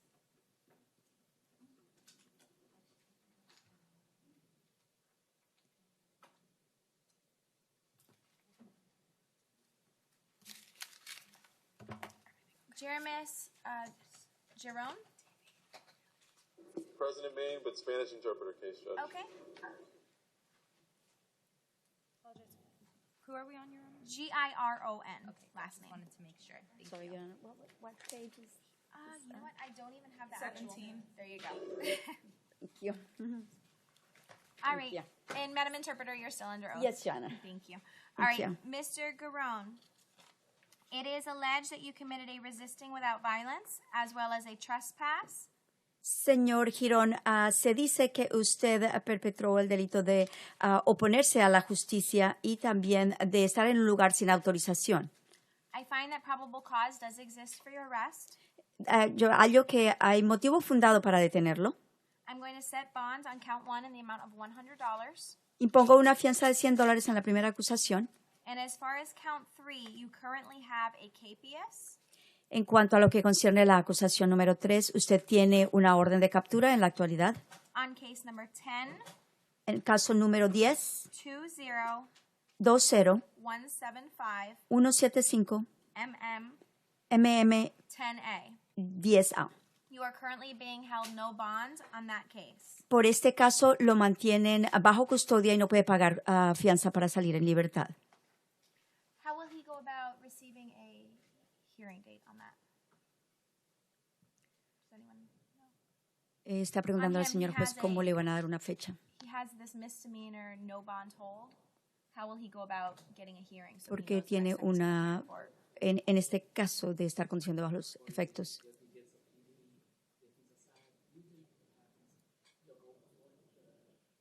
Normalmente lo que sucede es que en estos casos usted irá ante un juez, le asignarán un abogado de oficio si no tiene para pagar uno privado. Y no sé si, como ya se ha impuesto una fianza, no sé si puede cambiar la señora juez esa fianza. I just want to make sure he De todas maneras, este es un caso de haber quebrantado la libertad vigilada o probatoria. Este caso no es una orden de captura normal, es una orden de captura por haber quebrantado una probatoria. Okay, so you're going to receive a hearing date for your violation of probation in front of Judge Solomon. La juez Salomón tendrá su caso y le van a dar una fecha en el futuro para ir ante ella. Okay, thank you. Thank you. Gracias. He's going to get a date, though. Like, he's not going to be sitting. Okay. Okay, I just want to make sure he's not sitting there. Okay. Mr. Sanders, I don't know if you want to take note of his name just to make sure he gets on a docket, just so he doesn't inadvertently sit for too long. All right, we have Rhodson Dorjean. President May, Judge. Great. Good morning, Mr. Dorjean. How are you? Good. All right. It is alleged that you committed a trespass. I do find probable cause exists for your arrest, and I'm setting bond in the amount of $25, okay? Thank you, sir. Good luck. Nicholas Lee. President May, Judge. Hi, Mr. Lee. How are you? Okay. All right, Mr. Lee, it is alleged that you committed a municipal ordinance violation, that being an open container. I do find that probable cause does exist for your arrest. Bond is set in the amount of $25 unless you'd like to resolve the case today. Yes, he would like to resolve, Judge. All right, sir. It's going to be a withheld in court cost if you'd like to resolve. Is that what you wish to do? Withholding court costs? Yes. Yes, that's what he'd like to do. Raise your right hand. Do you swear or affirm to tell the truth, the whole truth, and nothing but the truth, so help you God? Yes. You can put your hand down. State your name for the record. Nicholas Lee, How old are you, sir? 50. How far did you go in school? Graduated. Are you currently under the influence of any alcohol or drugs that could affect the way you're thinking today? No, ma'am. Okay, you understand you've been charged with one count of open container, and the court's offer to you is a withheld of adjudication and court costs. Is that your understanding? Yes. Has anyone promised you anything other than what's been announced here between you and I in open court? No, ma'am. Has anyone forced you into entering into this plea? No, ma'am. You understand by entering into this plea, you're giving up certain constitutional rights, and if you're not a United States citizen, this plea will subject you to deportation. Knowing this, do you still wish to go forward with this plea? Yes. All right, it's going to be a withheld in court costs, and you have 6 months to pay. All right, sir? Thank you. Good luck. Alan Torresi. President May, Judge. All right. Good morning, Mr. Torresi. Lord. Mr. Torresi, you have 9 KPSs, each of which are set in the amount of $100 each. Case number 171753 MO40A, 171575 MO40A, 171996 MO40A, 171480 MO40A, 171488 MO40A, 171466 MO40A, and 172169 MO40A. So there are 9 counts of KPSs, and they are set in the amount of $100 each by your other judges, okay? Thank you, sir. Good luck. Okay. Judge, Yes. for Mr. Teresi, can we get a photo order signed? Sure, we can do a photo order. The issue, Mr. Sanders, is I don't have probable cause affidavits for all of these cases. Understood. Thank you. Oh, you don't want to? All right, so I'm going to sign a photo order, though. Thank you. And we have Eberardo Gonzalez. Spanish interpreter case, Judge. Okay.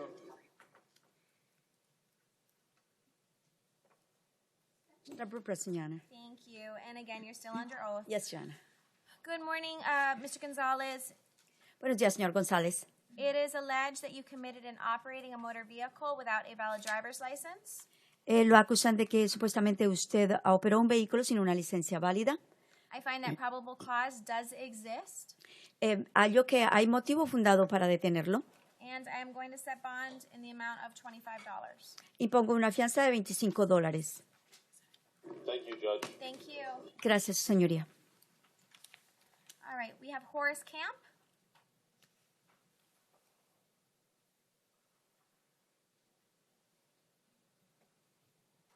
Coming, Judge. Thank you.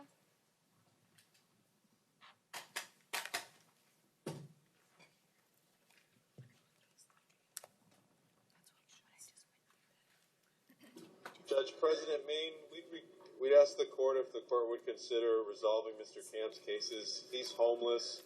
He sleeps in alleys. He sleeps anywhere he can find if he can't find a shelter. Mr. Camp has a serious problem with trying to find somewhere to sleep. So we'd ask the court to resolve the cases and allow Mr. Camp to try and get some housing for himself. I don't have an issue doing that other than the fact that I do not have the probable cause affidavits to do so. So in the event I can get the probable cause affidavits, I'd be more than happy to. Otherwise, it would be $100 KPS on each of the 3 counts. Could we potentially reset Mr. Camp for tomorrow? Sure. I'll roll them over to tomorrow, and I'll make a note to obtain the probable cause affidavits, okay? Thank you, Judge. Thank you.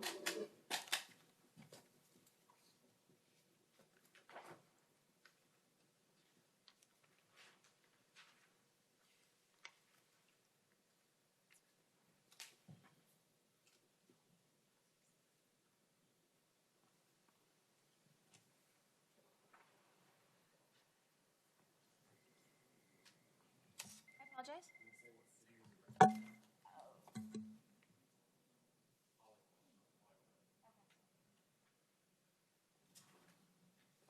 All right, Brian Martin. President Maine, Judge. Hi, Mr. Martin. Mr. Martin, it is alleged that you have a KPS actually on case number 16-38512 TC20A, and you have bond in the amount of $250, okay? Okay, thank you, Judge. Thank you. Have a great day. Gordon Williams.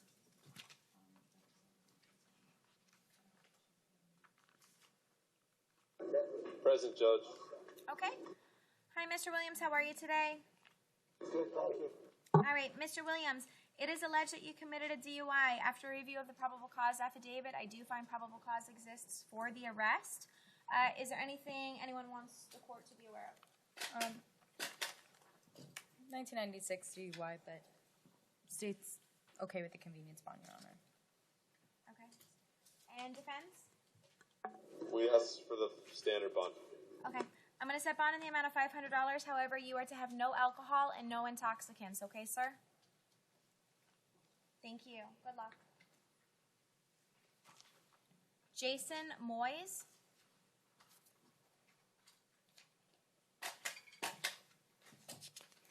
President Maine, Judge. Okay. Good morning, Mr. Moyes. And it appears that this is an ad charge. What were the first 5 counts and what are those bonds? If anybody knows. Yes, Your Honor. Mr. Jason Moyes. Yes, ma'am. Count 1, carrying concealed firearm, $1,000 bond. Possession with intent to sell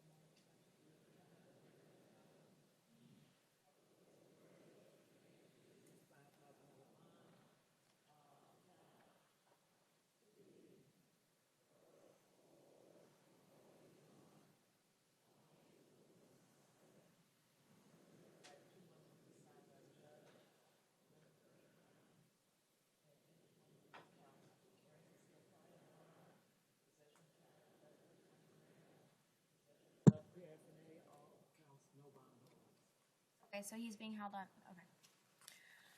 All right. Sir, I do find probable cause exists for the grand theft firearm. I just wanted to know what the status of these other 5 cases were since this was a add-on. What is the state's recommendation as it relates to bond? State does not have an objection to the bond amount, Your Honor. To the $1,000? Standard, yes. Okay. And defense, what is your position as it relates to the $1,000? We'll ask for the standard, Judge. Okay, so I'm going to set bond in the amount of $1,000, and you're to surrender any weapons and have no weapons at this time.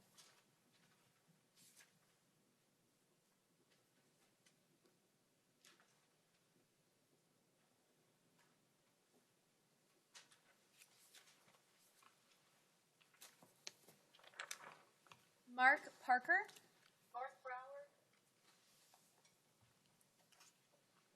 Good morning, Mr. Parker. How are you? Morning, good, fine, thank you. Okay, Mr. Parker, I have reviewed your probable cause affidavit in which you were arrested for burglary of an unoccupied dwelling as well as grand theft. I do find probable cause exists for the arrest. Does the state have a recommendation and anything they want the court to consider? Your Honor, as to count one, state's recommendation is the 3,500, Your Honor.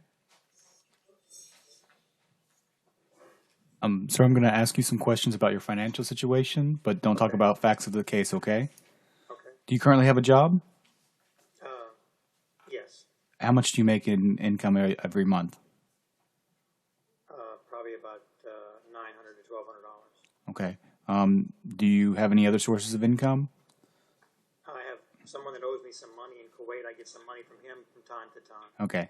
Do you have ties to South Florida? And I'm yes, my son lives here and my ex-wife lives here. What were you going to... I'm also a disabled veteran, so I get money from the veteran. When you get into your regular division, ask about Veterans Court. That may be a good program for you, okay? Okay. Oh, well, this might not be qualified for it because it's a dwelling. Could you currently afford a monetary bond at this time? Yes, I have some cash. Okay. Is $3,500 within your reach? I don't have $3,500 to give. Okay, but could you afford something like 2,000 or 1,000? I might be able to afford 1,000. Okay. $1,000, yeah. Okay, Judge, I'm asking that we put it at $1,000. I understand it's a burglary of a dwelling, but it's in all reality it's the curtilage and it's the outside patio furniture, and so taking that into consideration and his financial restraints, I'm asking that he be given 1,000, maybe 2,000. And say, does he have any prior criminal history? Not to state's knowledge, Your Honor. Or if pretrial release is possible because of his prior criminal history. I don't know. Is that something that this charge is eligible for? Or that pretrial recommends? Pretrial was supervised, and Your Honor, the court placed him on. Also, for the record, he has a prior federal conviction.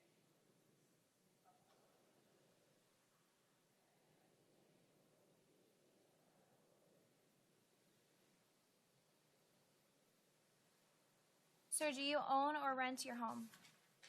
Oh, I'm house sitting right now. I don't own or I'm renting a home. You're staying remodeling. I'm remodeling the house as the rent and paying the utilities at the house that I'm staying in right now. Okay, understood.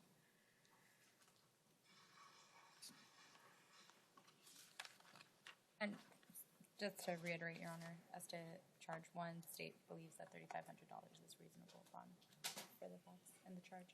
I am going to set bond in the amount of $3,500 on count one. It is a burglary of a dwelling. I understand defense's argument, but I am going to be setting bond at $3,500 for count one. As far as count two goes, it's going to be a $1,000 bond, sir. I don't believe you know these individuals, but if you do, there's to be no contact with the victims, okay? Right, yes, ma'am. Thank you, Sir. No victim contact, no return. And no return to the location as well. Sir, you can contact a bail bondsman and pay 10% to get out. Okay, so what do I do next? You contact a bail bondsman, but you're good for now. Okay, that's All right, good. Yes, they are done. Thank you so much, sir. Good luck to you. Thank you. Ezekiel Dizzer. President May, Judge. Thank you. Good morning, sir. How are you? All right, sir. It is alleged that you committed a possession of cannabis less than 20 grams, in addition to a fleeing and eluding, in addition to several traffic infractions. The court does find probable cause exists, and does the state have a recommendation as it relates to bond? Your Honor, as to count one, state's recommendation is $100. As to count two, state's recommendation is $3,500. Defense? Judge, from defense's awareness, Mr. Desir has no prior criminal history. He's lived in the area for 8 years. I believe he does as of a residence. We'd ask for supervised release. Does the defendant have any prior criminal history that the state's aware of? Not that the state's aware of, Your Honor. Is he eligible for pretrial? What's the state? Based on the nature of the charge, Your Honor, it's not one we recommend, however. Okay. Okay.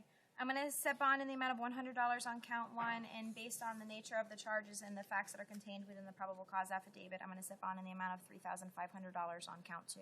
Judge, can I address count two? Sure. It doesn't appear that the police officer had any kind of probable cause to even activate his lights. So I'm not sure how. Illegal U-turn. Is it an illegal U-turn or just a U-turn? I don't believe that is. It wasn't cited for one of the infractions, so it doesn't appear that he had any grounds to make a traffic stop. Your Honor, say maybe you heard Sure. it also does say that he violated a traffic control device by crossing over a white line, so that did get the officer. That was after the activation of the lights, Your Honor. So the activation of the lights were not a lawful duty. At this time, the court finds that there is probable cause, but obviously you can file any motions to suppress in front of the judge that it's assigned. I'm not aware of who that is at this time, but once it's assigned, you can file the appropriate motions. Okay. Thank you, sir. Good luck to you. Barack Adkins. North Broward. Hi, Mr. Adkins. How are you today, sir? Good, ma'am. Hi, Mr. Atkins, it's alleged that you committed a loitering and prowling and possession of burglary tools with intent to use. After my review of your probable cause affidavit, I do find probable cause exists for both charges. Is there anything that state or defense wants the court to be aware of? No, Your Honor. Judge, what's the intent to use? Where's that coming from? Mine's kind of shaded.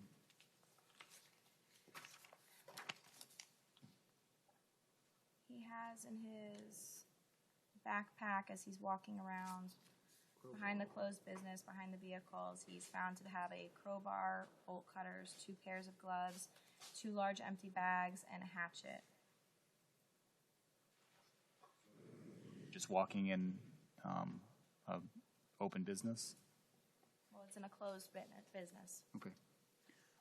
Sir, I'm going to ask you some questions about your financial situation. Don't talk about the facts of the case, okay? You understood? Yes, sir. Do you have a job right now? No, sir. Do you have any sources of income, any kind of disability benefits or any kind of support? No, sir. Okay. Do you have ties to the community? Do you have family members down in South Florida? Family members in Central Florida in Oklahoma. Okay. What about around here? Do you have family ties to Broward or anything, or friends, something like that? How long have you been down in South Florida? South Florida, we were here on our way to Miami. Some friends picked me up, and we didn't have enough. Don't worry. Talk Discuss about the facts of the case, okay? So, can you currently afford a monetary bond? No, sir. I have no money. Where would you reside if you were released on bond and to assure your presence at trial or pretrial hearings?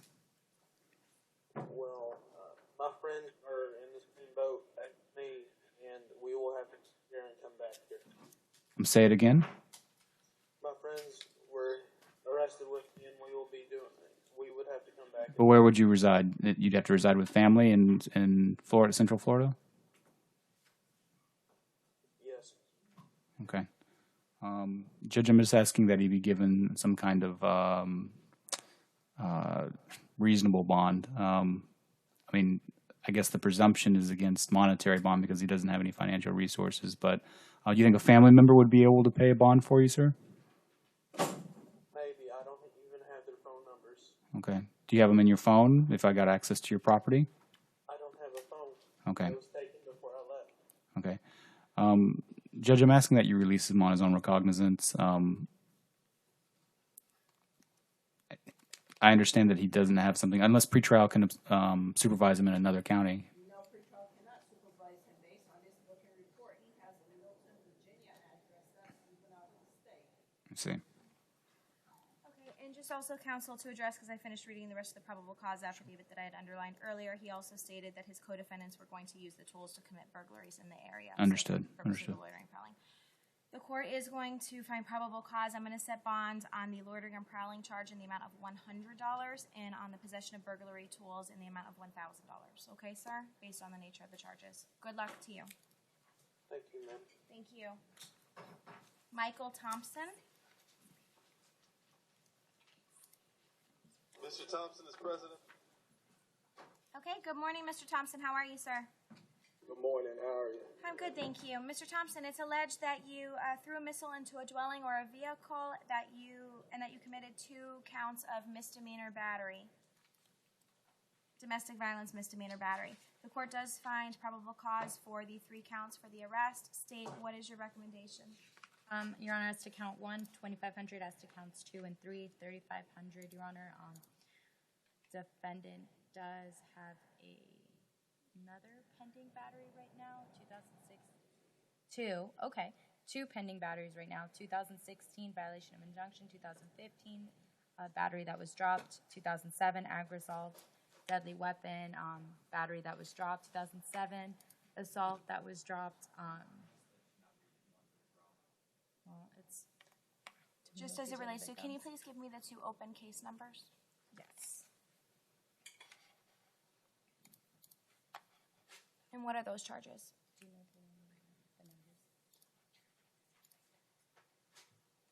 One of them, Your Honor, is case number 17002366 MM10A. That's domestic battery.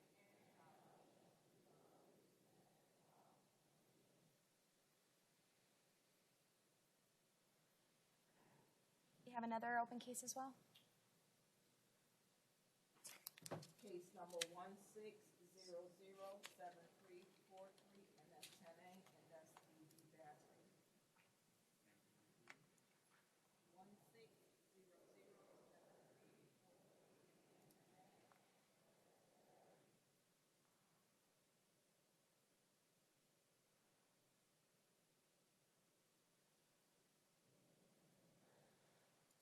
violent juvenile priors.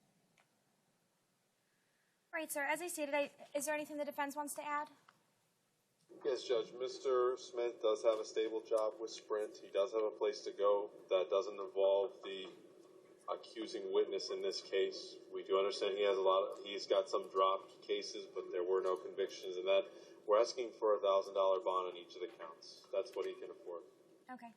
What did you say as far as, were there any conviction priors?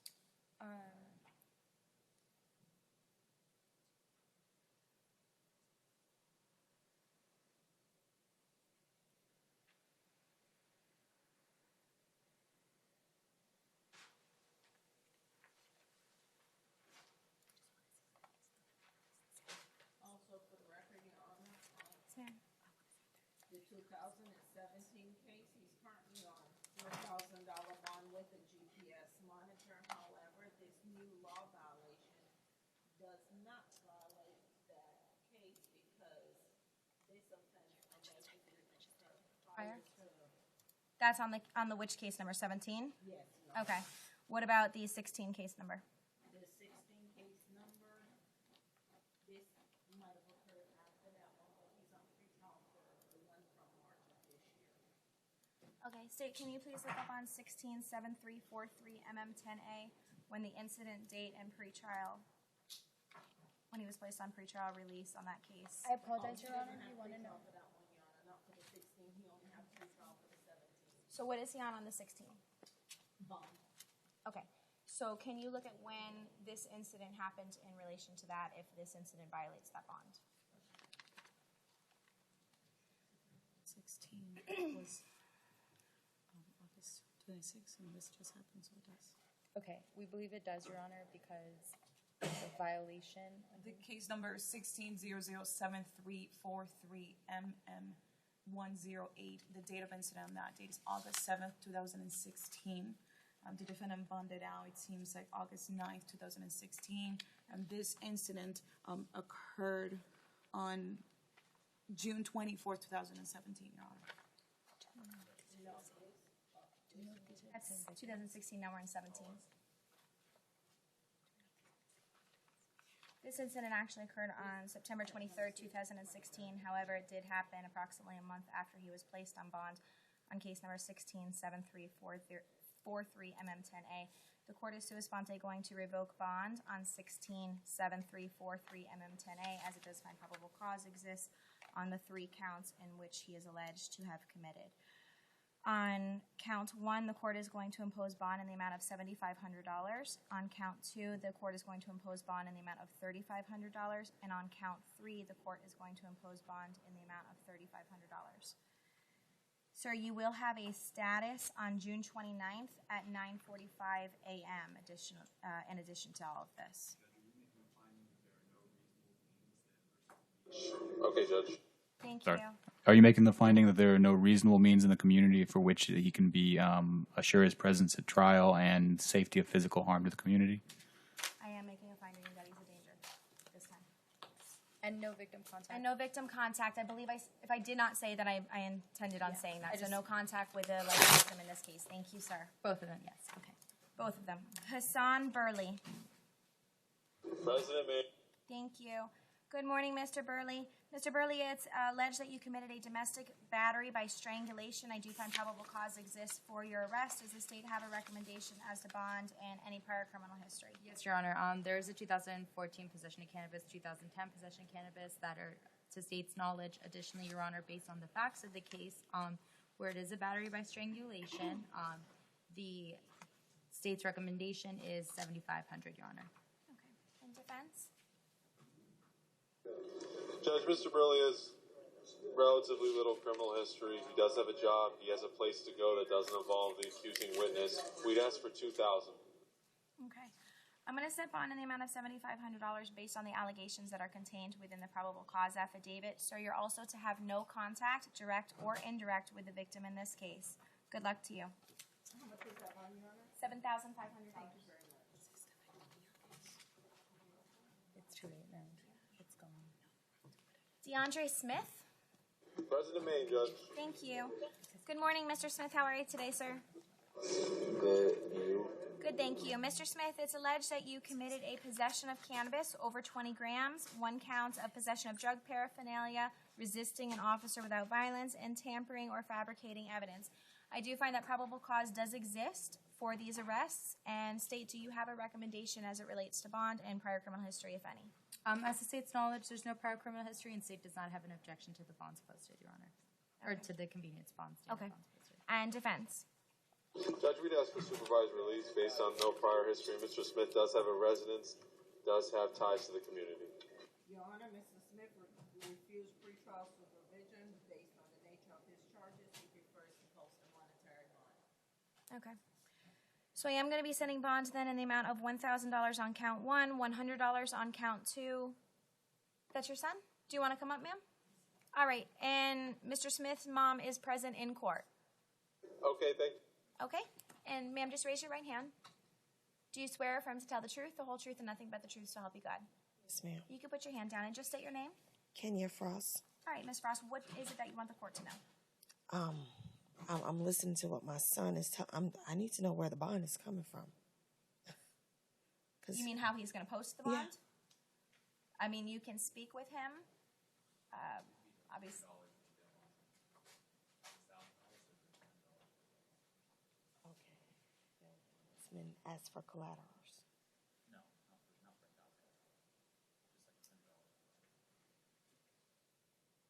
Okay. Okay. So the bond is how much? So I'm setting the bond in the amount of $1,000 on count 1, $100 on count 2, $100 on count 3, and $1,000 on count 4. So it's a total of $2,200. So $220 would be the 10% for the bail. What's the alternative? That is the only alternative at this point. And what was the pretrial for? He was requesting pretrial at first. However, he declined pretrial services, and She has the right.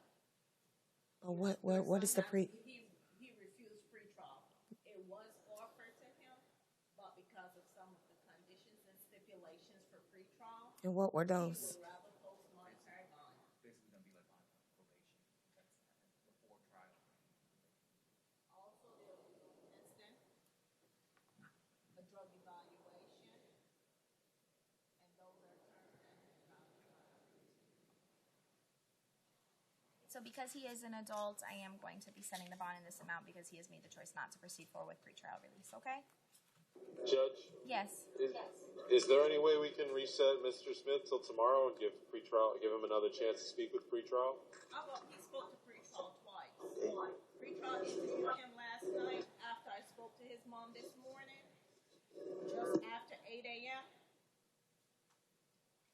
verify the address. I went back down to the holding cell and I spoke to Mr. Smith. And I told him what the terms and conditions for pretrial would be. And he said he would not agree to those terms and conditions because of the drug testing. Judge, I understand what Mr. Smith said to pretrial, but it seems as if he's changed his mind. What is pretrial's position with me rolling into tomorrow?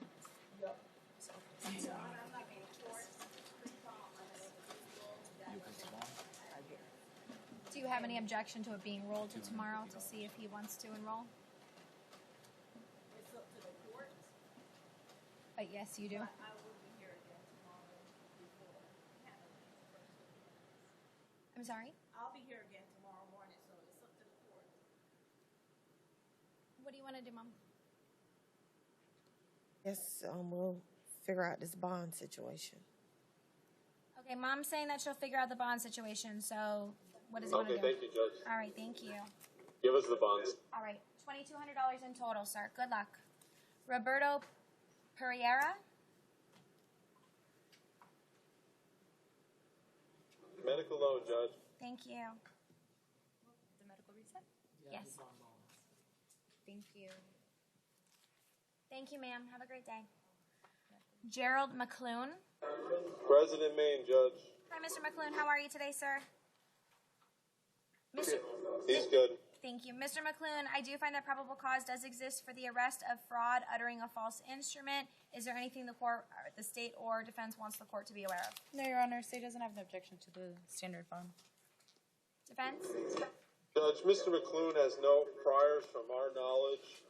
We would ask for supervised release, but he's unemployed at the moment. He's been living in and out of a shelter. He probably can get back there. We'd ask for an ROR based on his financial situation and his lack of prior criminal history. Does he have any prior state? Not to state's knowledge. What is your position as it relates to RORing him? This is a felony, so state just would still ask the court to impose the standard bond, Your Honor. Can he do pretrial or he can't because he doesn't have a steady home? He has no stable residence, Your Honor. He told us that he's currently homeless. I'll reduce bond to $500, okay? Okay, thank you, Judge. Thank you. Good luck, sir.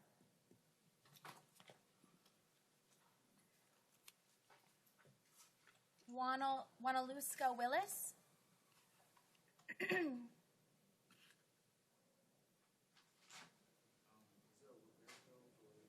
President Maine, Judge. Hi, Mr. Willis. Okay, Mr. Willis, you currently have 2 violations of probation on case number 11-19880-CF10A and 11-19680-CF10A. You're currently being held no bond, and you will appear in front of your judge for a first violation of probation hearing on June 27th at 9 a.m. Good luck, sir. Okay, Judge. Thank you. All right, Robert Flagg.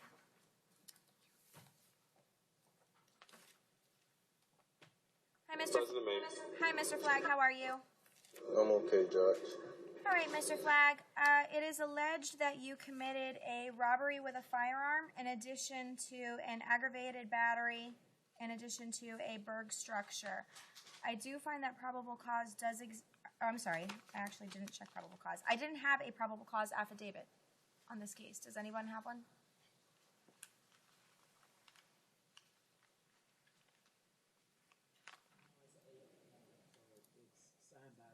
Yes. We do have a copy of the warrant. It's the warrant, Your Honor, and there was a, as pretrial said, there was a probable cause that was already signed by a prior judge, so Okay. PC was already found in this case. It's a robbery firearm. It's a PBL. I was wondering, did the judge set the $100,000 bond? Yes. Each count was Robert set by the court, by the, I can't make out his signature. It's Judge. Okay, so the judge actually already imposed a $100,000 Yes, bond. I believe it was Okay. Judge Porth, Your Honor. So, sir, you've already, the previous judge, Judge Porth, has already signed this arrest warrant, and he's already imposed a bond in the amount of $100,000 on count 1, $100,000 on count 2, and $100,000 on count 3. You're to have no contact with the listed victims in this case, okay? Yes, Judge. Thank you. Brett Harrison.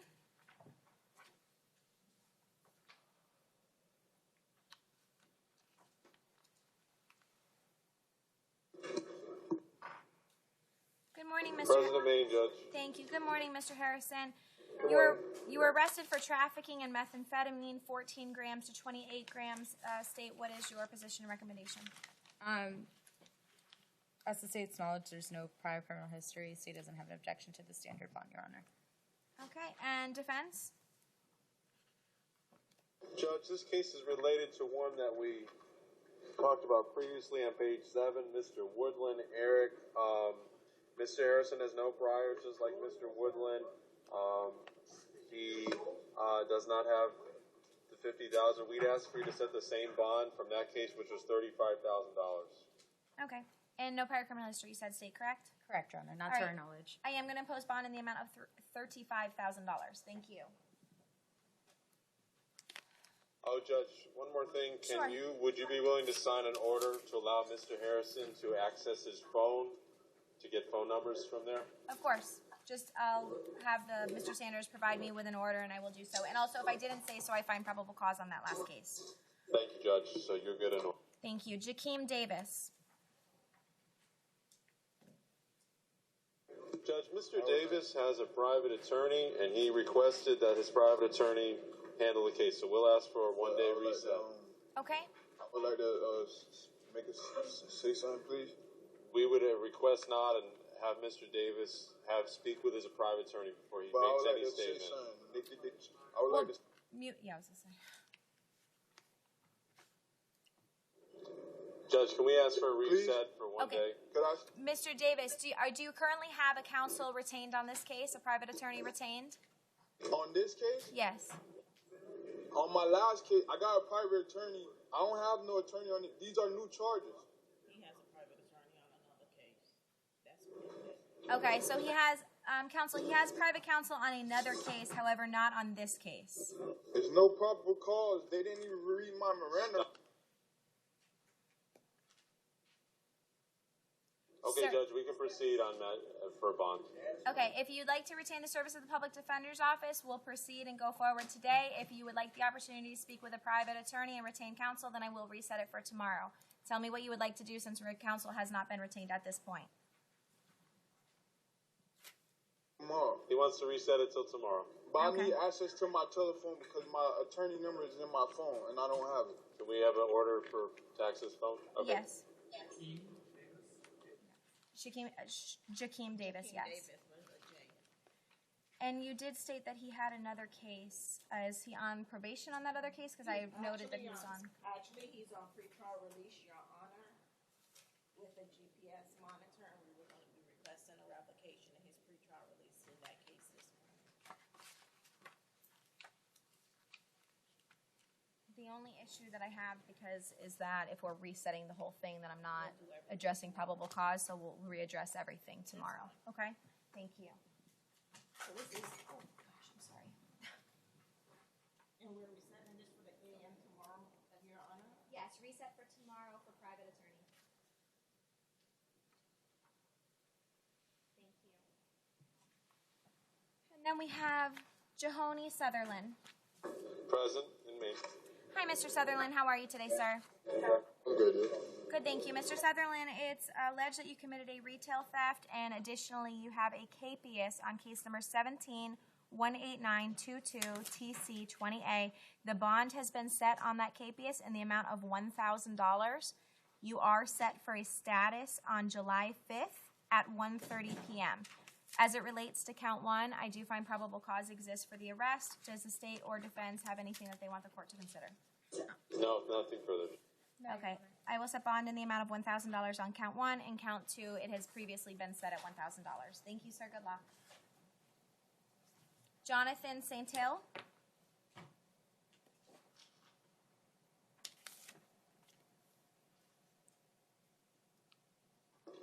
President Main, Judge. Good morning, Mr. Sentinel.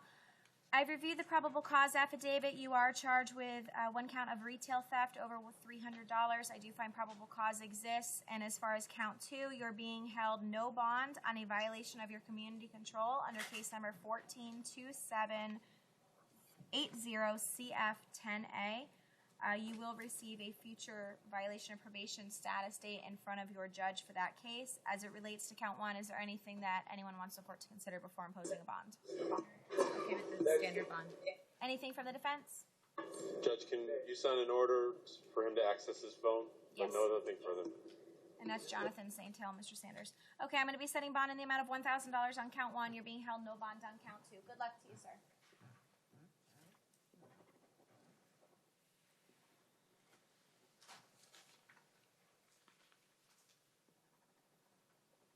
Next, we have Dexter Devore. Present, Judge. Hi, sir. How are you today? I'm okay. All right, sir. It is alleged that you committed 1 count of robbery by sudden snatching, 1 count of resisting without violence, and additionally, you have a capias in which you are being held no bond on case number 154542 CF10A. You currently are being held no bond on that, as well as a violation of probation community control under that same case in which you're being held no bond. You have a status hearing set for June 28th at 2 p.m. in front of the judge that is handling those cases. As it relates to the robbery by sudden snatching and the resisting without violence, does the state have anything they want the court to consider or be aware of? Your Honor, the state's recommendation would be $7,500. The defendant does have a 2015 trespass, 2014 trespass, 2013 possession of weapon by a convicted felon with a trespass, 2013 2 petty thefts, 2012 2 trespasses, 2011 2 grand thefts, 2011 trespass, grand theft, trespass, 2004 battery on a law enforcement officer, 2003 a dropped murder, 2002 battery on a law enforcement officer, criminal mischief, 2000 cocaine possession. So yeah, $7,500 as to count 1 with the state's recommendation. Sorry. As to probable cause, I see here that a BOLO, be on the lookout, was issued, but it doesn't give a description for that person. I know that a lot of case laws came out if it's like race-related and doesn't give descriptive details. There's no details in this probable cause affidavit. Further, it shows that he was just running. It doesn't say anything about a high-crime area, and so there's no probable cause to stop somebody and suspect them simply because the high-crime area. There's not a direct link to the alleged crime in this, so I'm submitting that there's no probable cause to, one, stop him, but even probable cause to believe he committed this crime. Okay, I'm going to find probable cause to believe that he committed the crime. The victim did positively identify the defendant as a suspect who snatched his cell phone from his hand and ran away from him, in addition to the other facts that are supported in the complaint affidavit. If there is a motion to suppress that is to be filed with regard to an improper stop, then that can be filed in front of the division judge. However, at this time, the court does find probable cause. Is there anything that the defense wants the court to consider as it relates to the bond? Judge, we'd ask for a $3,000 bond. All right. In light of the defendant's extensive criminal history, and in addition to the fact that he's currently on probation, in which this is alleged to violate, he is being held no bond on counts 3 and count 4. As it relates to count 1, I'm going to set bond in the amount of $7,500, and on count 2, it'll be in the amount of $100. Thank you, sir. Good luck to you. You're to have no contact with the victim. Okay, Judge. Alan Dean.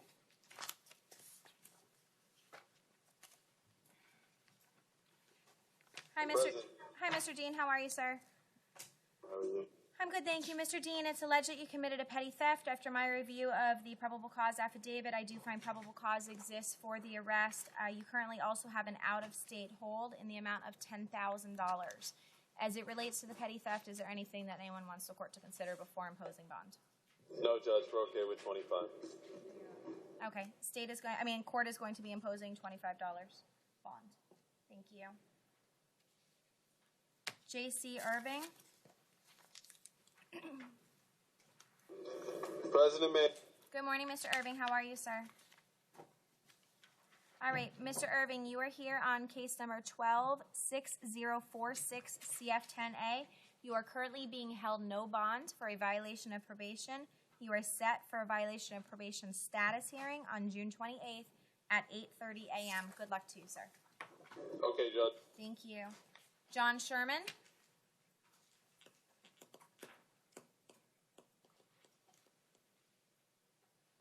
Mr. Sherman. Hi, Mr. Sherman. How are you, sir?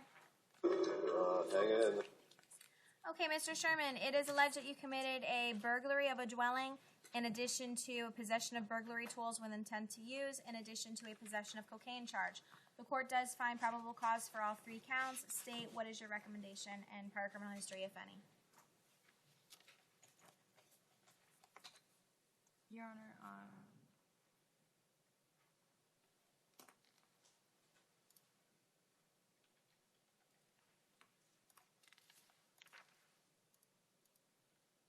As it relates to count 1, he's actually charged with burg dwelling damage over $1,000, so it's a no bond hold based on my review of the probable cause affidavit. I do find proof evident presumption great. In the affidavit, it does include the amount of damages that were committed in addition to probable cause that a burglary was committed. So at this time, sir, the court does find proof evident presumption great based on the probable cause affidavit. You are being held no bond on count 1. As far as count 2 and 3, the court is inclined to enter a bond of the amount of $1,000 each, unless anybody has something that they want to add. Nothing further. State, anything?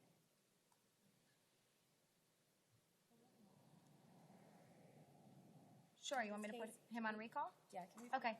I'm going to just put Mr. Sherman on a brief recall because the state is looking at something. Mr. Sherman, just take a seat for one moment. Thank you so much, sir. Mark McGonigal, and I apologize for the mispronunciation of the name. Good morning, sir. How are you? Okay. All right, sir. It is alleged that you were trafficking in methamphetamine 28 grams to 200 grams on count 1. Count 2 is a possession of methamphetamine, and count 3 is an introduction of contraband into a detention facility. I do find that probable cause exists for the 3 charges alleged. State, do you have a recommendation or anything you want the court to consider? No, Your Honor. Is there any prior criminal history? Yes, Your Honor. There is a 2014 possession of controlled substance and a 2006 DUI. Defendant does not have. The state does not have an objection to the standard bond, Your Honor. And defense? Judge, we'd ask for a $35,000 bond on count 1.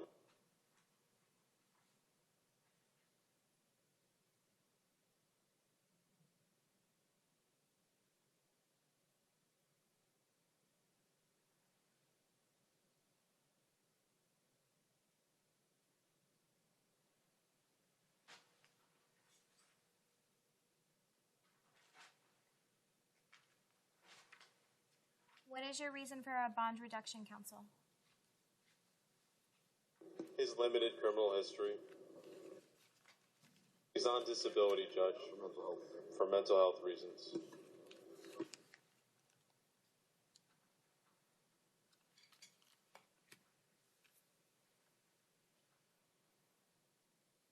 I'll decrease bond to $75,000, but I'm not going as low as $35,000 based on the probable cause affidavit, the quantity involved in this case.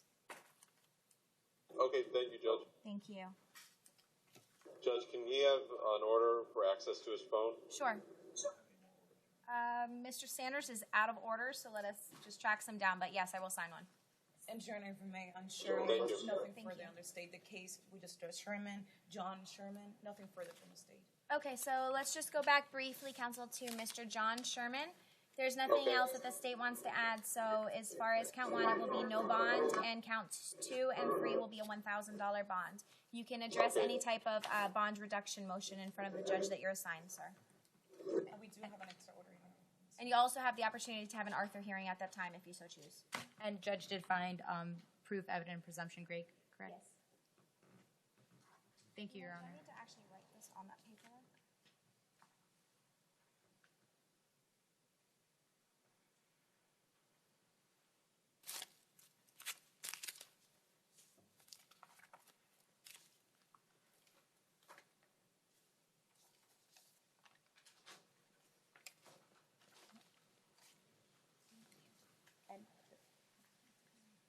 Okay, so we have Luis Martinez, is that correct? Present, Judge. Hi, Mr. Martinez. Good morning. Good morning. Mr. Martinez, it's alleged that you committed a resisting without violence as well as a violation of probation on case number 14-12498 CF10A. On that probation of violation, you currently have a bond in the amount of $3,000. You also have a writ of arrest with a bond in the amount of $125 and a probation violation of community control on case number 14-12498 CF10A with a no bond hold. On the first count, the resisting officer without violence, I do find probable cause exists for the arrest. I am inclined to impose a $100 bond unless the state or defense has anything additional they want the court to be aware of. Just to let Your Honor, Thank you. just to let Your Honor know that there is a 2014 resisting without violence with a petty theft for 2014 dealing in stolen property and a 2008 resisting without violence as well. Just to let Your Honor know. There's no objection to the standard bond. Sure. There is no objection to the standard bond? Correct, Your Honor. Okay. Just wanted to let you know. I'm sorry, ma'am? As to the writ on count 3, Yes. it's $128, and Oh, I apologize. On count 3, it's $128. he has to pay the cash of $128 and then for 179 days, he's already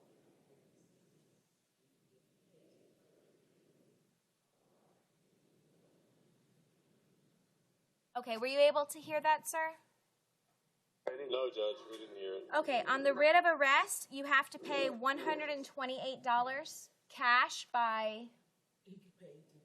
He could pay it to release. That's basically the purge amount. Otherwise, he's going to be sitting for 179 days on that count. However, he is being held no bond on the violation of probation count. He is set for a status on June 27th at 8:30 a.m., and without objection from the state, the court is going to impose count 1 in the amount of $100. Good luck, sir. These are, excuse me? Sure. These are the new violations. They're both the same exact case number. And the lady told me, my probation officer, because I called them when they as soon as they arrested me, they said they were going to put those together. Because as you see, the first one was already prior set, and it's the same exact case number. My judge already set me a bond because I never had a violation before. That's why he set me a bond. I just missed my date. That's the only reason I got. Don't talk about And facts. okay, no problem. And yes, like I said, and also the officer that detained me also told me the exact same thing. The judge did put a bond, and it's the same exact case number, ma'am. And honestly, I'm in the position right now. I have a 2-week-old daughter. I am the only financial provider for my family. I'm a subcontractor. I have my own business, Roadrunner Pools, and right now, if I stay here every day right now, it's very critical, and my girlfriend doesn't work. I'm the only one right now, and I have a lot of people. I have 3 workers on my own that a lot of families online. May 16th, Okay. which is set by judge. Mm-hmm. But the officer has the authority to violate him because he has a indirect charge, which is the resist obstruct. That's why he violated him on an actual witness. Okay. All right. Okay, sir. So based on the second violation that occurred based on this arrest, you're being held no bond. So you're going to need to bring up that situation with the judge. You are set for a status on June 27th, which is this week, and you can address any of those issues in front of that judge, but I can't change their bond at this time, okay? Good luck to you. Juan Navarrete.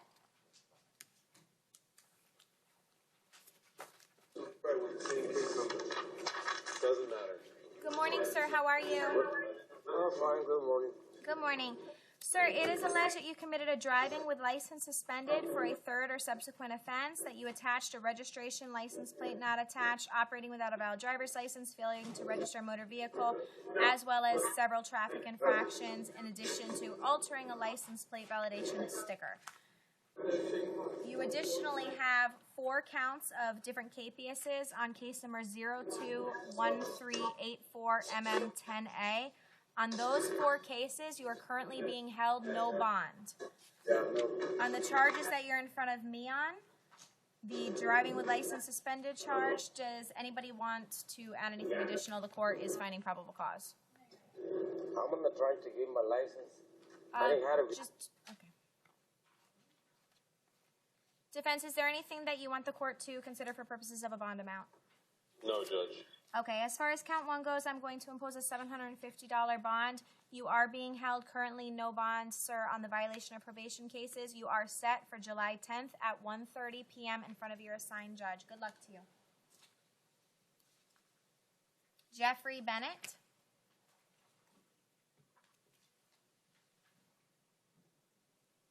Good morning, Mr. Bennett. Good morning. Good morning. Mr. Bennett, it's alleged that you committed a burglary of an unoccupied conveyance. The court did review the probable cause affidavit, and the court does find probable cause does exist for the arrest. Does the state have a recommendation prior criminal history, if any? One moment, Your Honor. Sure. There's two different probable cause affidavits, just in case that's the confusion. Oh, okay. There's one for the pickup, and then there's one before it. I apologize, Your Honor, for the delay.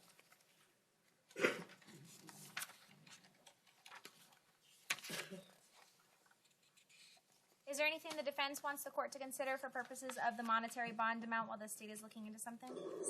Yes, Judge. From what we can tell, he doesn't have any other adult charges or adult convictions. He may have some juvenile cases, but from our understanding, they were dropped.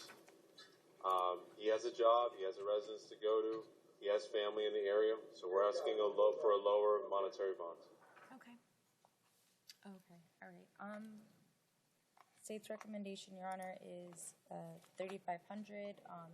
As to the state's knowledge, there aren't any prior criminal history, as well as no victim contact, no return.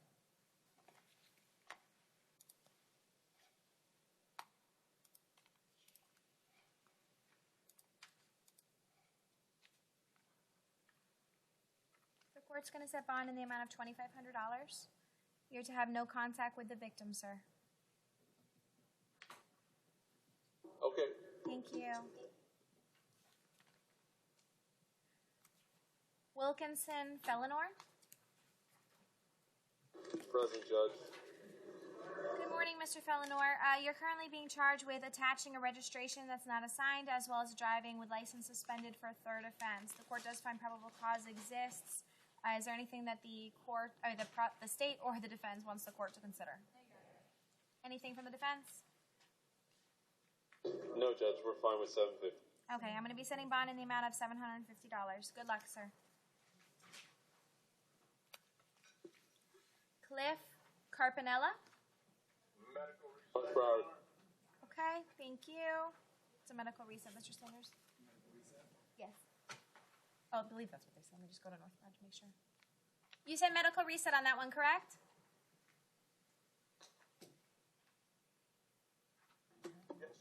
Thank you so much. All right, and then we have Cody Shoot. President Maine, Judge. Okay, he was a medical reset from yesterday. All right, sir. It is alleged that you were in possession of heroin as well as drug paraphernalia. I did review the probable cause affidavit. I do find probable cause does exist for the arrest. Is there anything that state or defense wants the court to consider? Your Honor, I am pulling the file.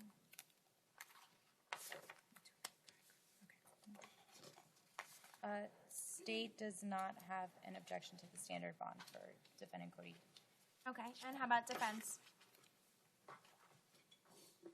Judge, we're fine with the standard bond. Okay, so bond's going to be set in the amount of $1,000. Good luck to you, sir. Olben Guerra. North Broward Medical Research. Okay. Guerrera? Guerra. But he's a medical reset. He was reset from yesterday and he's being reset again. Oh, okay, okay. Medical reset on him. Oh, okay, yes. And then we have Christopher McDonald. Ryan jailed.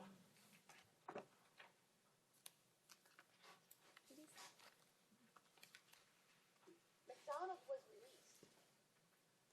McDonald was released? Yes. Okay, so released. Is that on Ginger McDonald?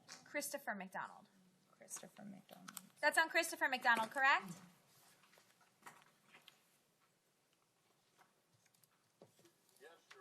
Okay, thank you. So he bonded out, is that what it Yes. is? Okay, thank you. Thank you. San Ferenzo Ramirez. Present, Judge. Hi, Mr. Ramirez. How are you? Fine, are you? I'm good, thank you. Mr. Ramirez, it's alleged that you were in possession of forged bills. In addition to that, you gave a false name to a law enforcement officer. Do you understand? I do find probable cause exists for those arrests. State, do you have anything that you want the court to consider, and does the defense have anything? I apologize, Your Honor, this is Ramirez? This is Ramirez. Yes, Okay, sir. Your Yes, Honor, ma'am. the state does not have an objection to the standard bond. Okay. And defense, is there anything you want the court to consider? Judge, from my understanding, Mr. Ramirez does not have prior criminal history, but I don't have a way to check that. We'd ask for supervised release. Mr. Ramirez doesn't have a job, doesn't have money to pay for a bond. Okay. Does he have any prior criminal history? To the state's knowledge, there isn't, Your Honor, but state would be requesting for the bond amount, Your Honor. Okay, and what is the the pretrial releases condition as it relates to supervised pretrial? Okay. Do you want me to put him on a brief recall? You can. Okay, I'm going to put him on a brief recall so pretrial can just look into it briefly. Okay, thank you. Thank you. We have Javon Leonard James. He's at the Conti, Your Honor. Thank you. Mr. James, how are you, sir? Good, all right, you are. I'm good, thank you. Do we have a probable cause attached for Mr. James?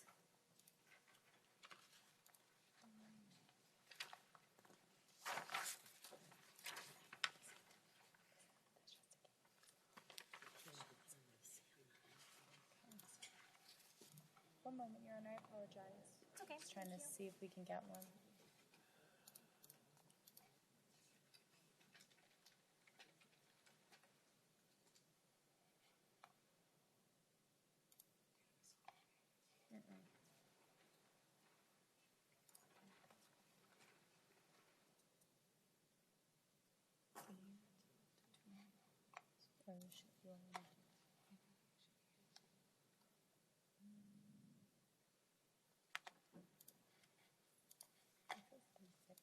Mr. James, just give me one moment. We're just trying to get a probable cause affidavit for you, okay?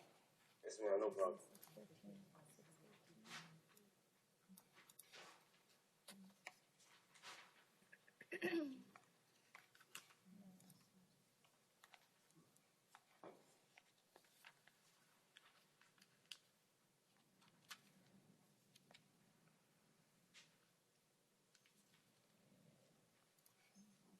I guess so. Yeah, 10. I got freaked out. Yeah, just use one. Just type it in.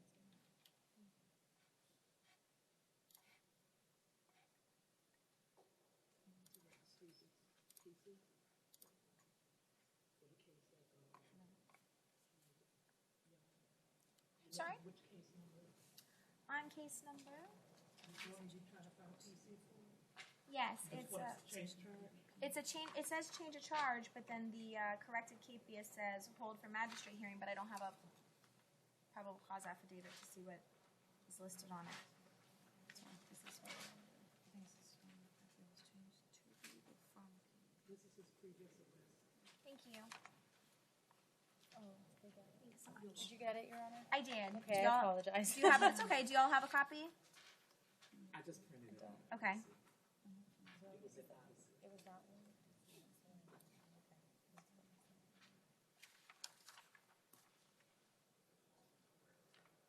I'm sorry?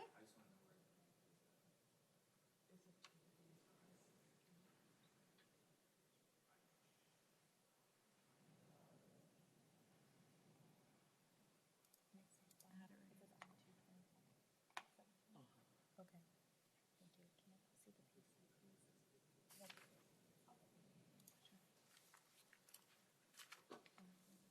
No. It's barely printed. It's a change of charge from cocaine to PVP. Can we see the go to charges? No, go to Is there a lab and state? I know you're still looking this up, but is there a lab report in which They test positive for PVP. Just.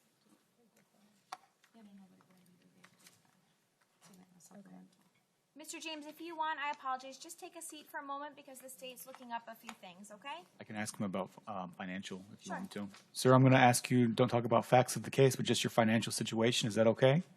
Yes, sir. Okay. Do you currently have a job? No, sir. Do you have any kind of income right now? No, sir. Okay. Do you live with family members, or who do you live with? I live with a friend, sir. With a friend? Is that a place you can go to or return to after this? Yes, sir. Okay. How long have you been in South Florida? 27 years, sir. Okay. And do you have family members? Yes, sir. They're all here, or a lot of people are here? A lot of them are here. Can you give me some examples of who? My mom, my father, my cousins. Okay. And I have a couple family members moved to Georgia. Can you afford any monetary bond? No, sir. I was looking to get RR pre-trial release from this charge, sir. Okay. Where is he currently living, to be fair? With a friend. Sir, are you currently employed? He said no. No, ma'am. Okay. State, the reason why I asked, just so you know what I'm talking about, is the probable cause affidavit. It says at the bottom of it that it subsequently tested positive for cocaine based on the fact that it was changed from the cocaine to the PVP. That's why I'm inquiring if there was an affidavit testing positive for PVP. Correct, Your Honor. And there was a subsequent lab request, which is why we're trying to find out the results of that. Judge, what else is he being held on? What are the other charges, or is it just this cocaine now changed? Count one, aggravated assault with deadly weapon, domestic violence, 70,000. Okay. Don't. Oh, you have another. Okay.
Judge, where was the substance found? In his pocket, In his pocket? according to the probable cause affidavit. Yeah.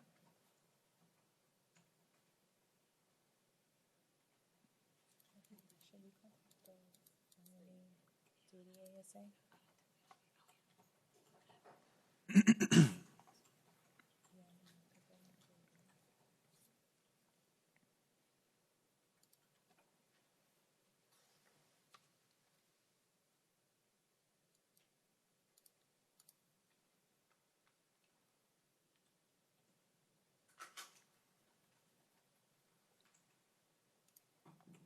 This is the first time this is up, correct?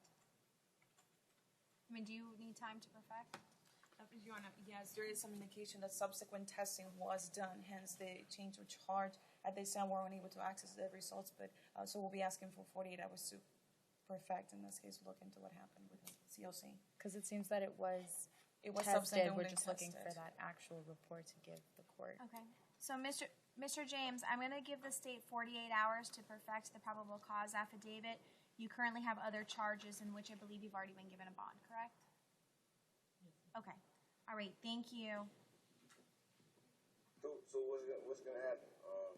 I have to wait 48 hours to come back to magistrate court. You're going to come back in 48 hours. There's a standard bond in place that he could post, correct? Not sure. Is there? No, there's no bond. It says no bond on here because it's a change of charge. Your Honor, can you? Can I still do that? If you can impose at least some bond, I don't see that there'd be any harm. Right. if it's revisited. Okay, so what I'm going to do, sir, is I'm going to put a bond in the amount of $1,000. So in the event that you can bond out on the other charges and so forth, you can bond out on this case. But as far as probable cause goes, I'm going to revisit the probable cause issue in 48 hours, okay? Thank you. Good luck. Judge, can you also, when you revisit it, also revisit the bond amount as well? Sure. Thank you. Which one? Okay. The one that you set aside for free trial. Oh, yes. Okay. Mr. Ramirez is currently wanted out of Virginia. Warrant was issued May 30th, 2013. In the state of Virginia, he was arrested back in Your Honor to similar related charges of banknotes. The 1, 2, 3 charges pending. Also Virginia? In Virginia. Also, it was his NCIC indicates he was arrested.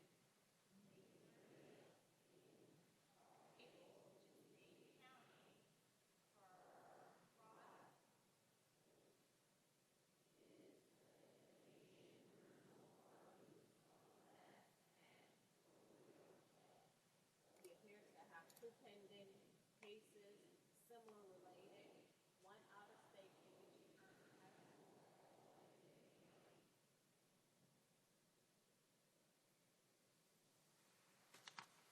All right, so the court is not going to do pretrial release on Mr. Ramirez. As far as the bonds, state, what was the state's recommendation?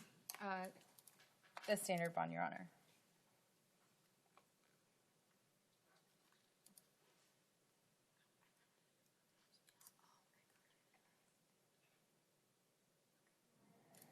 Said by defense with regard to the defendant's financial situation, the court will impose the $2,500 bond.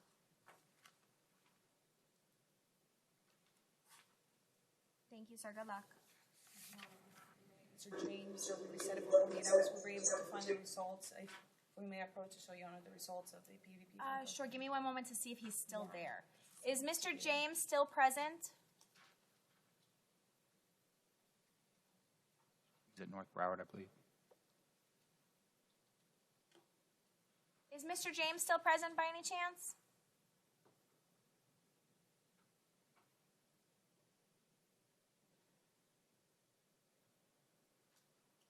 All right. And if they answer back, then we'll address Mr. James. Otherwise, just make sure that you have that information for whomever is using to perfect, okay? Right, yeah. Thank you.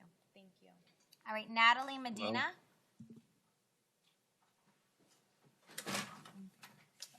North. Okay. Miss Medina? Yes. I'm sorry? She's there. Okay. Miss Medina, give me one moment. I apologize. Just take a seat for one more minute. I apologize. Who are we looking at? Judge, can we address Mr. Johnson in main jail? Sure. Oh, Mr. Johnson is the next person up. It's Okay. on page 32 at the end. I have him. All right, so Mr. Johnson, you're being charged with a municipal ordinance violation, which is seen observing urinating on a public city swale. You also have a violation of your community control, in which you're being held no bonds on that count. As far as the municipal ordinance violation, I do find probable cause. Judge, may I address before you make probable cause finding? Sure. There's very clear case law that urinating in public cannot be sustained for an exposure of a sex organ charge. So I'm asking that we roll it another day, 24 hours, to show that case law. That's not what he's being charged with, though. Oh, okay. He's being charged with urinating in public, Okay. a municipal ordinance violation. My mistake. Okay, so I am going to find probable cause does exist. I am going to set bond in the amount of $25. As far as count 2, you're being held no bond for violation of your probation. Okay, sir? Thank you. Good luck. Okay. And then, who was the individual we were going to go back to in Conti? You said? Javon James. Do we still have Mr. James?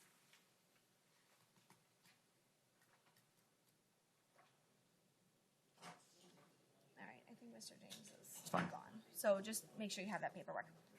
All right, so let's go back to Natalie Medina. We have 2 recalls, Natalie Medina and Shanna Green. We'll start with Natalie Medina. She was at North Broward. Hi, Miss Medina. Okay. So we are back on your charge. Were we ever able to get the other carbon copy of? Oh, that's from the clerk's office.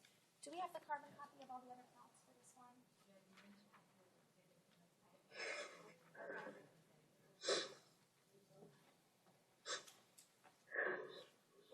Do Your Honor just want to see this copy, or can you do that, or you need your own? I need just this.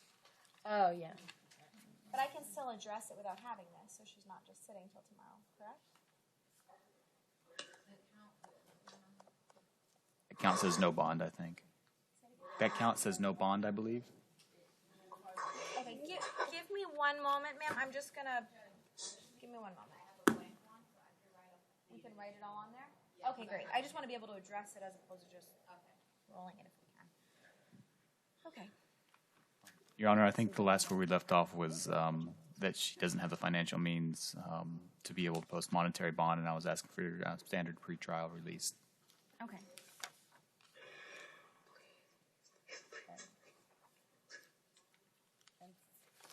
And she has 2 kids, if I can remember. I believe the children were alleged to all be involved in this accident. Understood. And that's a dependency thing that'll be taken care of, I'm sure. But I'm talking as to financial support. She's still going to have to financially support them. All right, and see, what is your position as it relates to all of the bond amounts? I know that the suggested bonds are $1,000 on the DUI counts. What is your position with lowering that, and what is your position on the abuse of the child? State has no objection, Your Honor, to the standard bond amounts already posted. However, as to count 14, which the child's abuse without great bodily harm, based on the facts, the children were in the vehicle when this occurred, and the defendant does have 2017. It's in diversion right now. A charge of culpable negligence, DWLS, unattended child in vehicle, and then from 2015, leaving the scene of an accident. 2014. What was the 2015? I'm sorry. The 2015, Your Honor. It was a leaving the scene of an accident with a driving while license suspended adjudication. 2014, leaving the scene of an accident with another DWLS adjudication, and the 2014 DUI enhanced. So as to count 14, Your Honor, state's recommendation is $6,500, Your Honor.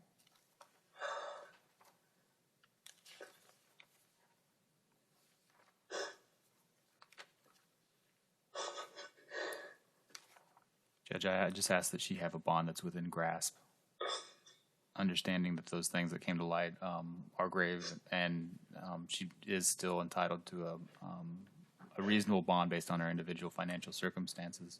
So I'm asking that we take into consideration that the multiple counts of DUI have to stem from the same incident, and take that into account to be able to give her a reasonable bond. Again, she does have a prior DUI enhanced and prior child neglect charges, Your Honors, and leaving the scenes of an accident. So, all right, ma'am. Based on the facts that are contained within this probable cause affidavit, in addition to the fact that you have a 2014 DUI enhanced conviction, a 2014 separate leaving the scene of an accident, driving license suspended conviction, a 2015 leaving the scene of an accident, DWLS conviction, as well as a open 2017 culpable negligence charge, is that case open? it seems like to be in diversion right now. Your Honor, would you be inclined to maybe TAD ankle monitor with community supervision with ankle monitor to prevent her from being able to consume alcohol through pretrial? She has what is the current case, the open case number? That's Your Honor. The open case is actually in Boynton Beach, so that's a Palm Beach County. Oh, it's not here. It's not a Broward case, Your Honor. Okay.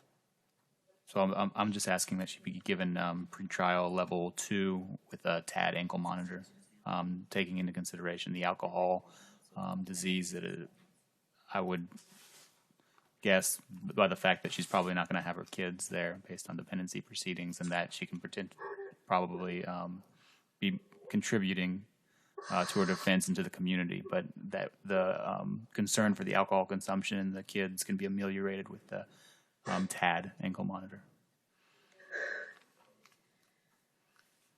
Ma'am, I'm going to be posing bonds in the amount on count one of based on the prior criminal history, in addition to the facts surrounding these charges. I'm going to be finding probable cause, and I'm going to be setting bonds in the amount of $1,000 on each of the DUI counts that are the. Give me one moment. How many there are? On the 8 DUI counts, it will be a $500 bond on count 9. Counts 10 and 11 and 12 are all traffic infractions, and as well as count 13 are traffic infractions, which do not include a monetary bond. And on count 4, the child abuse charge will be a $5,000 bond. Judge, just to note that child abuse is not one of the enumerated dangerous crimes in the statute, and so that she is entitled to a presumption of non-monetary release, notwithstanding her previous convictions. Okay. Noted for the record, counsel. Thank you. Thank you, ma'am. Good luck to you. Okay.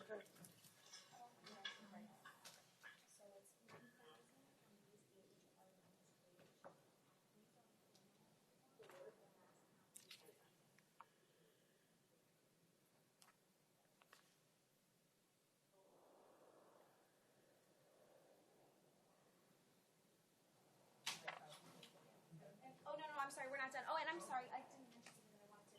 Miss Medina, can you come back? What are the costs associated with the monitor? The TAD monitor is $5 per day. Judge, we ask that you waive those costs if you do impose. Okay. I can, yes. Yes, you can. If she's indigent and or represented by the public defender's office. Okay. So, Miss Medina, I'm also going to order that you be on the monitor, which basically tests to make sure that you're not consuming any alcohol, and I'm going to order no alcohol and no intoxicants, okay? That's the TAD monitor, TAD monitor. No, I know. Were you explaining it to her? Yes, I'm explaining. Okay.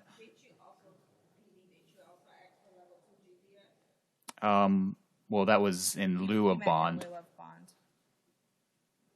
So, open schedule if she's going to have a bond. Okay. So, I still have the bond and I have to get that TAD monitor? Yes, but I'm going to waive the costs of it.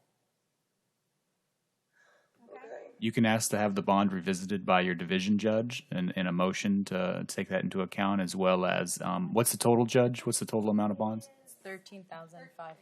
So with the $13,000, you go to a bail bondsman, you'd likely to have probably $1,300 to bond you out, 10%. Wow. Okay. Okay. All right, good luck. Yes, ma'am. Thank you. All right, and then last but not least, we have Shanna Green, and I don't recall why. Because this is the SHIP case and the jurisdiction, the question that was raised by the defense. Thank you. Okay. On that point, Your Honor, the state's going to rely on 2 pieces of case law. The case law is very clear. That will be State versus Stepanski, cited as 761 Southern 2nd 1027 2000 case from the Florida Supreme Court, as well as State versus Sanders. That's SAUNDERS, cited as 508 Southern 2nd 473 4th DCA 1987 case. And both of those cases stand for the proposition that so long as the cruise ship, whether the jurisdiction where it embarks from or where it returns to, that county, so-called port, has jurisdiction. From the reading of the probable cause affidavit, the officers returned to Port Everglades, which is within the jurisdiction of Broward County. Based on that, the state relies on those 2 cases. based on the state's representation, then if that's the state of the law, then I understand. Your Honor, I have copies here that I apologize, but where is Green? She's in North Broward. Okay. Oh, Paul Ryan. North Broward. Hi. Hi, Miss Green. Okay, I just wanted to, could you hear everything that was being stated? Yes, ma'am. Okay, I just want to make sure. Okay, so you can always address any motions to suppress in front of the judge that this case is going to be assigned to. However, the court is going to find probable cause at this time for these allegations. Does the state have anything that they want the court to be aware of, to consider, or a recommendation? at this time, the state's revised recommendation would be $2,000 of a bond. Okay. And is there anything that the defense wants the court to be aware of? Miss, I'm going to ask you about your financial situation and only your financial situation, so don't talk about the facts of it, okay? Do you currently work? Yes. Okay, how much do you make per month? It varies. I'm a nurse. We currently live in Fort Drum, New York. My husband is military. No objection to the standard bond, Your Honor. Do you have the ability to call somebody to be able to post bond for you? My phone is. They have my phone. So you need I don't have my glasses right now. Do you need an order to access your phone from property? Yes. Okay. All right, then I will sign the order for the access to your telephone, and it's going to be a $2,000 bond, okay? Ma'am, I have a question? Sure, just don't discuss the facts. Okay, I just wanted to know if it would affect my nursing license by any chance, or would I have, because I have to leave from here. Like I said, we currently just moved to Fort Drum, New York. My husband's in the process of deploying, and we have just 6 kids at home, so I would need. I don't know how it's going to affect your nursing license. Right now, all the court is finding is that there's probable cause for the actual arrest. Charges have not been filed by the state attorney's office, so I don't know how that'll affect any licenses that you have. I am going to also order that there be no contact with the victim in this case, okay? Yes, she's Okay, perfect. Thank you so much. Just don't discuss the facts. Good luck. Okay. And is that it? Okay. Anything else from main jail? All right, then I believe we're done. John, if we may, just to clarify 2 of the cases to make sure that they were addressed. Nothing else in main jail, Your Honor. Thank you so much. San Fiorenzo Ramirez. Okay. What did Your Honor just post I have here that Your Honor found PC. Yes. It was the regular $2,500 bond, Your Honor. I had recommended 2,000, so I put 2,000. For Ramirez? Oh. The forged? I don't remember what was the. It's okay, sorry. He's towards the end. He was at the end of the document. The one with the TAD, I want to make sure that we reflects open schedule because otherwise it's automatically like level 1. Okay. She's not on a GPS. She's on a TAD. Standards pretrial supervision. Does TAD not? I think it tracks your movement. Doesn't? I think it just tracks your alcohol intake. It tracks alcohol. But it doesn't keep her on lockdown, like no kind of pretrial. Not a GPS monitor. Well, She's on right. Standard supervision. Okay. It tracks Standard alcohol supervision. consumption. Okay. Just. Ramirez was $2,500. Yes, okay, and you're, okay. And then did we do Junaluska Willis? What happened with that? Have a good one. Thank you so much. That was a violation. You I did apologize. everybody? I just don't know what. Yeah, I know. I'm sorry. happened to everybody. Nah. Sorry. Those were the only ones. I know. Yes, Did anything happen with this one though? I think she did, but we don't know the most specific. I know, but Thank you so much, ladies. I appreciate it. Are you sure that something happened with Thank you. Have a great day, everyone. Thanks so much. Is there anything else you need from me before? Anything else that needs to be signed? Did we do all the full